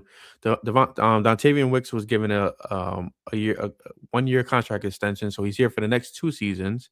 And then you have Mekhi Lemon, who's here for the next 5 years. Like, this is an offense that is able to get younger. And in the later rounds, they can start focusing on the offensive line. What was I gonna say? I'm very surprised that they picked a wide receiver and they traded up with Dallas to get the guy. But Mekhi Lemon is the surefire pick for the Philadelphia Eagles at pick 20. And you think this is a home run, or are you kind of skeptical going forward? I mean, so when I stepped away, I pulled up some different draft feeds, some other different shows just to kind of learn more about Mekhi Lemon because, like David, I didn't really have him on the radar. I thought he could have been a potential fit, obviously, only because he was a top wide receiver in this class, or one of them. I thought Omar Cooper Jr. could have been one because they had a top 30 visit. I'd have to double check. I don't know if they had Lemon in the building as a top 30 visit. In the building. And that came out late yesterday. So I got to double check real quick, but I don't know if it's a home run. I mean, from what I was just hearing, I mean, there's a lot of raving reviews about this guy. We talked about it a little bit. I mean, he's got really good hands, only 3 drops in college. I think that is noteworthy. He likes to play over the middle. He's not the biggest guy. He's listed at 5'11", 192 pounds, but he was second in the Big Ten in most categories. And he also, where is it here? He led the Big Ten in yards per game at 96.3 yards, second in the conference with over 1,150 yards. second in the conference with 11 touchdowns and 79 catches, was a unanimous All-American honor selection, and won the Best Wide Receiver award in college football. So, I mean, this kid is talented. He's got the accolades. And I think with what Sean Mannion is looking to do with this offense, I have to think that Sean Mannion is in Howie's ears with the scouting department, said, hey, get this guy in this building. We're going to make this work. Now, I've heard some comparisons that he's like a Puka Nacua type wide receiver. I mean, if you get a Puka Nacua out of him in this offense, I mean, that's going to be a home run pick. David actually, on the podcast, David texted a scout and he asked him for a comp. And the scout texted him back saying Amon-Ra St. Brown. I did hear that as well. And again, which that's is huge. Not a bad comp. Yeah, it's huge. And another thing that's pretty cool about this, right? So the last time the Eagles and Cowboys made a first round trade was 2021 when the team swapped picks. Philly landed Devontae Smith. This year, once again, we get a wide receiver. So Dallas is the gift that keeps on giving. Yeah, I tweeted that out a little while ago as well. It's just kind of crazy. Second wide receiver in the last 6 years, third in the last 7. So the last 7 drafts, the Eagles have gone Jalen Reagor, Devontae Smith, and now Mekhi Lemon as your first round wide receiver selection. So, yeah, I mean, I think it's shocking. I maybe am more shocked because I just was dead set that they were going in the trenches. But I think this also kind of plays into this whole prove it year for Jalen Hurts. Although I don't agree with it, I think the front office is essentially saying, all right, Jalen, we just got rid of a really good wide receiver, but we're bringing in another talented wideout. We added 3 more different wide receivers. We brought Dallas Goedert back. Show us what you can do. It's like going speed dating, right? You got to find who you're committing to. We all know Devontae's going to get the targets, right? But now the question was, who's wide receiver 2? Is it Dontavian Wicks? But no, it's actually Mekhi Lemon, and it's fascinating to see what the Eagles are doing right now. So heading into day 2 and possibly day 3, right? If you go into day 2 and you land a guy like Jonathan Greenard via trade, and you draft an offensive lineman in the second round, would you consider that a win going into day 3 for the Eagles? Yeah, I do, because you're also addressing 2 other needs. Now, I'll be honest, I don't know a lot of day 2 offensive linemen because I've been kind of laser focused on who I thought would go tonight. I'm gonna have to do some research. I'm huge on Kalen Rutledge because I feel like that'd be a perfect move, but he's a guard at the moment, so right. I mean, I believe, like, I don't know if he's going to be there, but I know Chase Basantis, he's right now the top-rated offensive guard. There's talks about him maybe slipping out of the first round, going into the second round. Keelan Rutledge of Georgia Tech has some pretty high reviews. So, I mean, I'd have to do some research on some of these other guys, to be completely honest. But Jennings Dunker is one guy that was kind of linked early to the Eagles. He is out of Iowa, if I'm not mistaken. So, yeah, it's going to be interesting. And just to confirm, going back, Lemon was not a top 30 visit for the Eagles. So that trend continues in each of the last 2 drafts. So we talked about that before, where they're sneaky enough where they get these guys that they didn't have a top 30 visit with. But how he does his research and his deep diving to make the move still, like Jalen Hurts. And, this is it's an interesting pick, like, because it's one of those players that you want to just see, like, I want to see what he's going to look like on the field already, because if he's going to be your slot guy, if he's going to be your guy getting separation in the middle of the field, then this offense is going to completely transform from being stale to being something proactive. Yeah, I agree. And apparently there's a quote that went around. He was asked what the Eagles are getting out of him, and Lemon says, they getting a dog that's ready to work for real. I ain't doing no playing. So, well, neither are the Bears, because they got my guy Dylan Thieneman. I'm heartbroken. Dang, that defense is gonna be nasty. Dreams are shattered. My life has no meaning now. No, I was assuming there's no shot at Thieneman after. No, there hasn't been hope. Okay, there's always hope. There's always hope for a guy like Dylan Thieneman. Yeah, I think it's just an interesting pick, and I think it goes, like I said, that they're basically loading up the offense once again for Jalen Hurts and say, hey, make it work. Like, we'll do what we can. This is a new offense. Again, he's got another new offensive coordinator. Again, I don't necessarily agree that he needs to prove anything, but it certainly seems like that is not the opinion of the front office based on this pick. So before we call it a night, close out the show, because David gave me zero hope that the Eagles would be trading back in the first round for Dylan Thieneman, and now that he's gone, it's not going to happen for sure. And my life's just again meaningless. What would you guys? And obviously, we all have to do our research, right? And I think Dave's the most shell shocked out of all of us. What would you guys rate this pick on a one? In the grading scale, A through D. Eagles selected Mekhi Lemon with the 20th overall pick. I guess I'll go first. I'll go A-, B+. I mean, he is one of the top wide receivers in this class. You look at his stats; they're pretty impressive. I mean, he wasn't a schmuck at USC. One of the top wide receivers in the Big Ten. Big Ten just won the national championship with Indiana. You got Big Ten and SEC. I feel like are the top two Power 4 conferences. Played some good competition. I like that he's physical. I like that he'll make contested catches, according to the scouting report. Again, not the biggest guy, 5'11", 192 pounds. But if he's going to play tough and have that dog mentality, that quote that I just read off, I mean, he'll fit in really well with Philadelphia, and the fans will love him. So they addressed a need. I think they addressed it way sooner than a lot of people anticipated. But if you end up walking out of this draft with the second best wide receiver in this class on paper, I mean, I don't know if you can give it less than a B. How do you feel about David? Yeah, I mean, he's a very reliable slot receiver. Like I said, he wins with separation, keeps the offense, moving, chain mover. I don't know that he's that high ceiling splash pick that, we've become accustomed to Howie chasing the traits. He's very quarterback friendly. And I think, this is just another indication of how different the offense is going to be moving forward. Because one thing this guy is really good at is getting open in the middle of the field.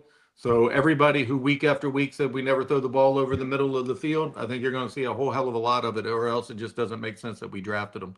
So I'll give it a solid B. I would say I incomplete, but I won't do that. But I'll give it a B with, the ability to creep towards an A, just dependent upon usage. I think he'll end up being one of Jalen Hurts' best friends on this offense just because of how quickly he can get open. But, the offense has got to be changed in order to utilize his skills, which is getting open in the middle of the field more than anything else.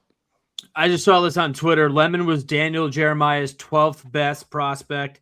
He goes, Lemon is one of my favorite players in this draft. He's a wideout with a running back's body and a linebacker's temperament. Overall, he is going to draw a lot of comparisons to Amon-Ra St. Brown, and they are warranted. So, again, if you're going to get Amon-Ra St. Brown type production type player in this offense, I think you sign up for that. 10 times out of 10, and it's a huge move, and I think what we all kind of stated is that this is a move that's showing the direction that they're going in with this offense. We've seen it all offseason. They've added wide receiver after wide receiver after wide receiver because they're subtracting probably one of the biggest wide receivers in franchise history in A.J. Brown. It's sad to know. I got an A.J. Brown photo back here that I guess I got to replace at some point.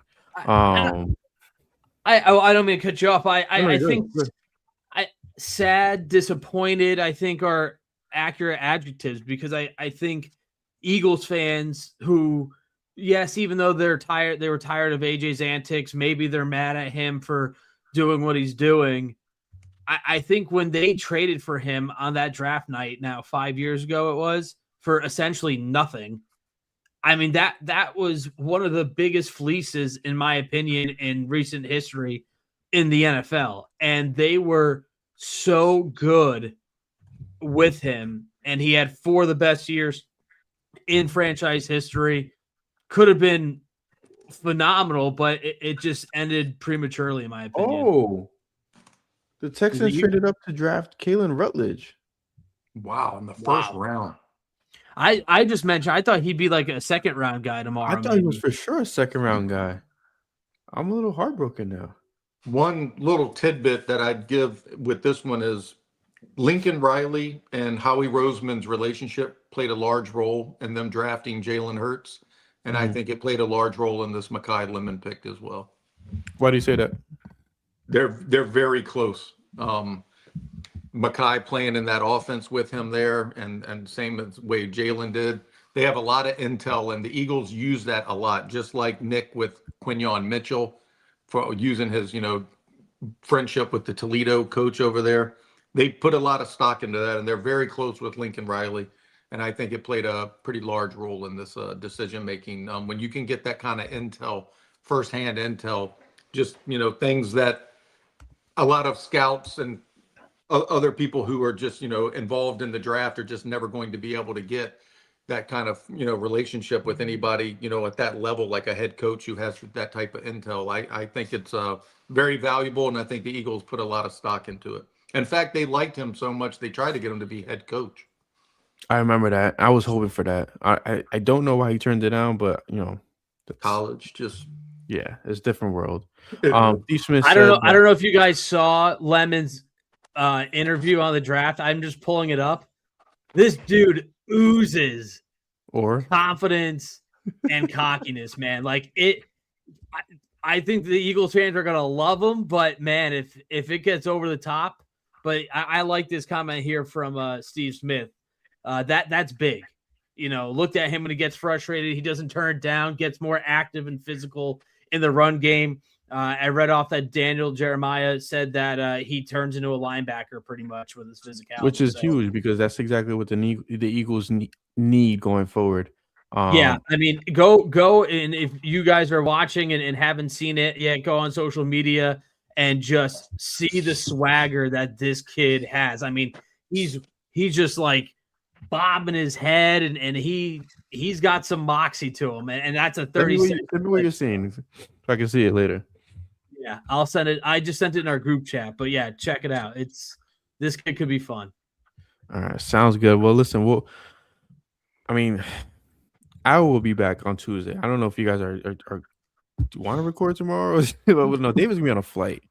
Yeah, I probably can't do tomorrow, but so no worries. So we'll be back on Tuesday to kind of break down the entire draft recap.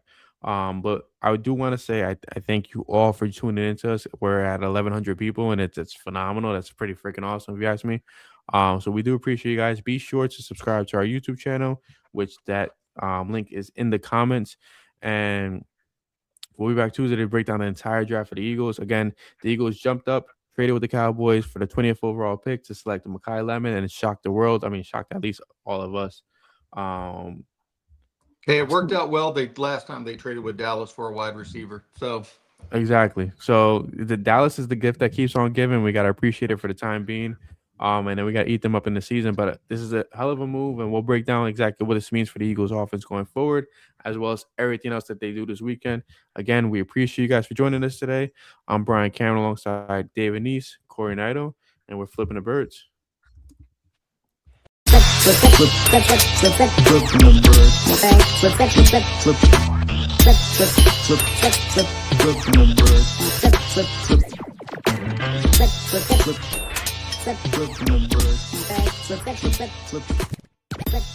Flip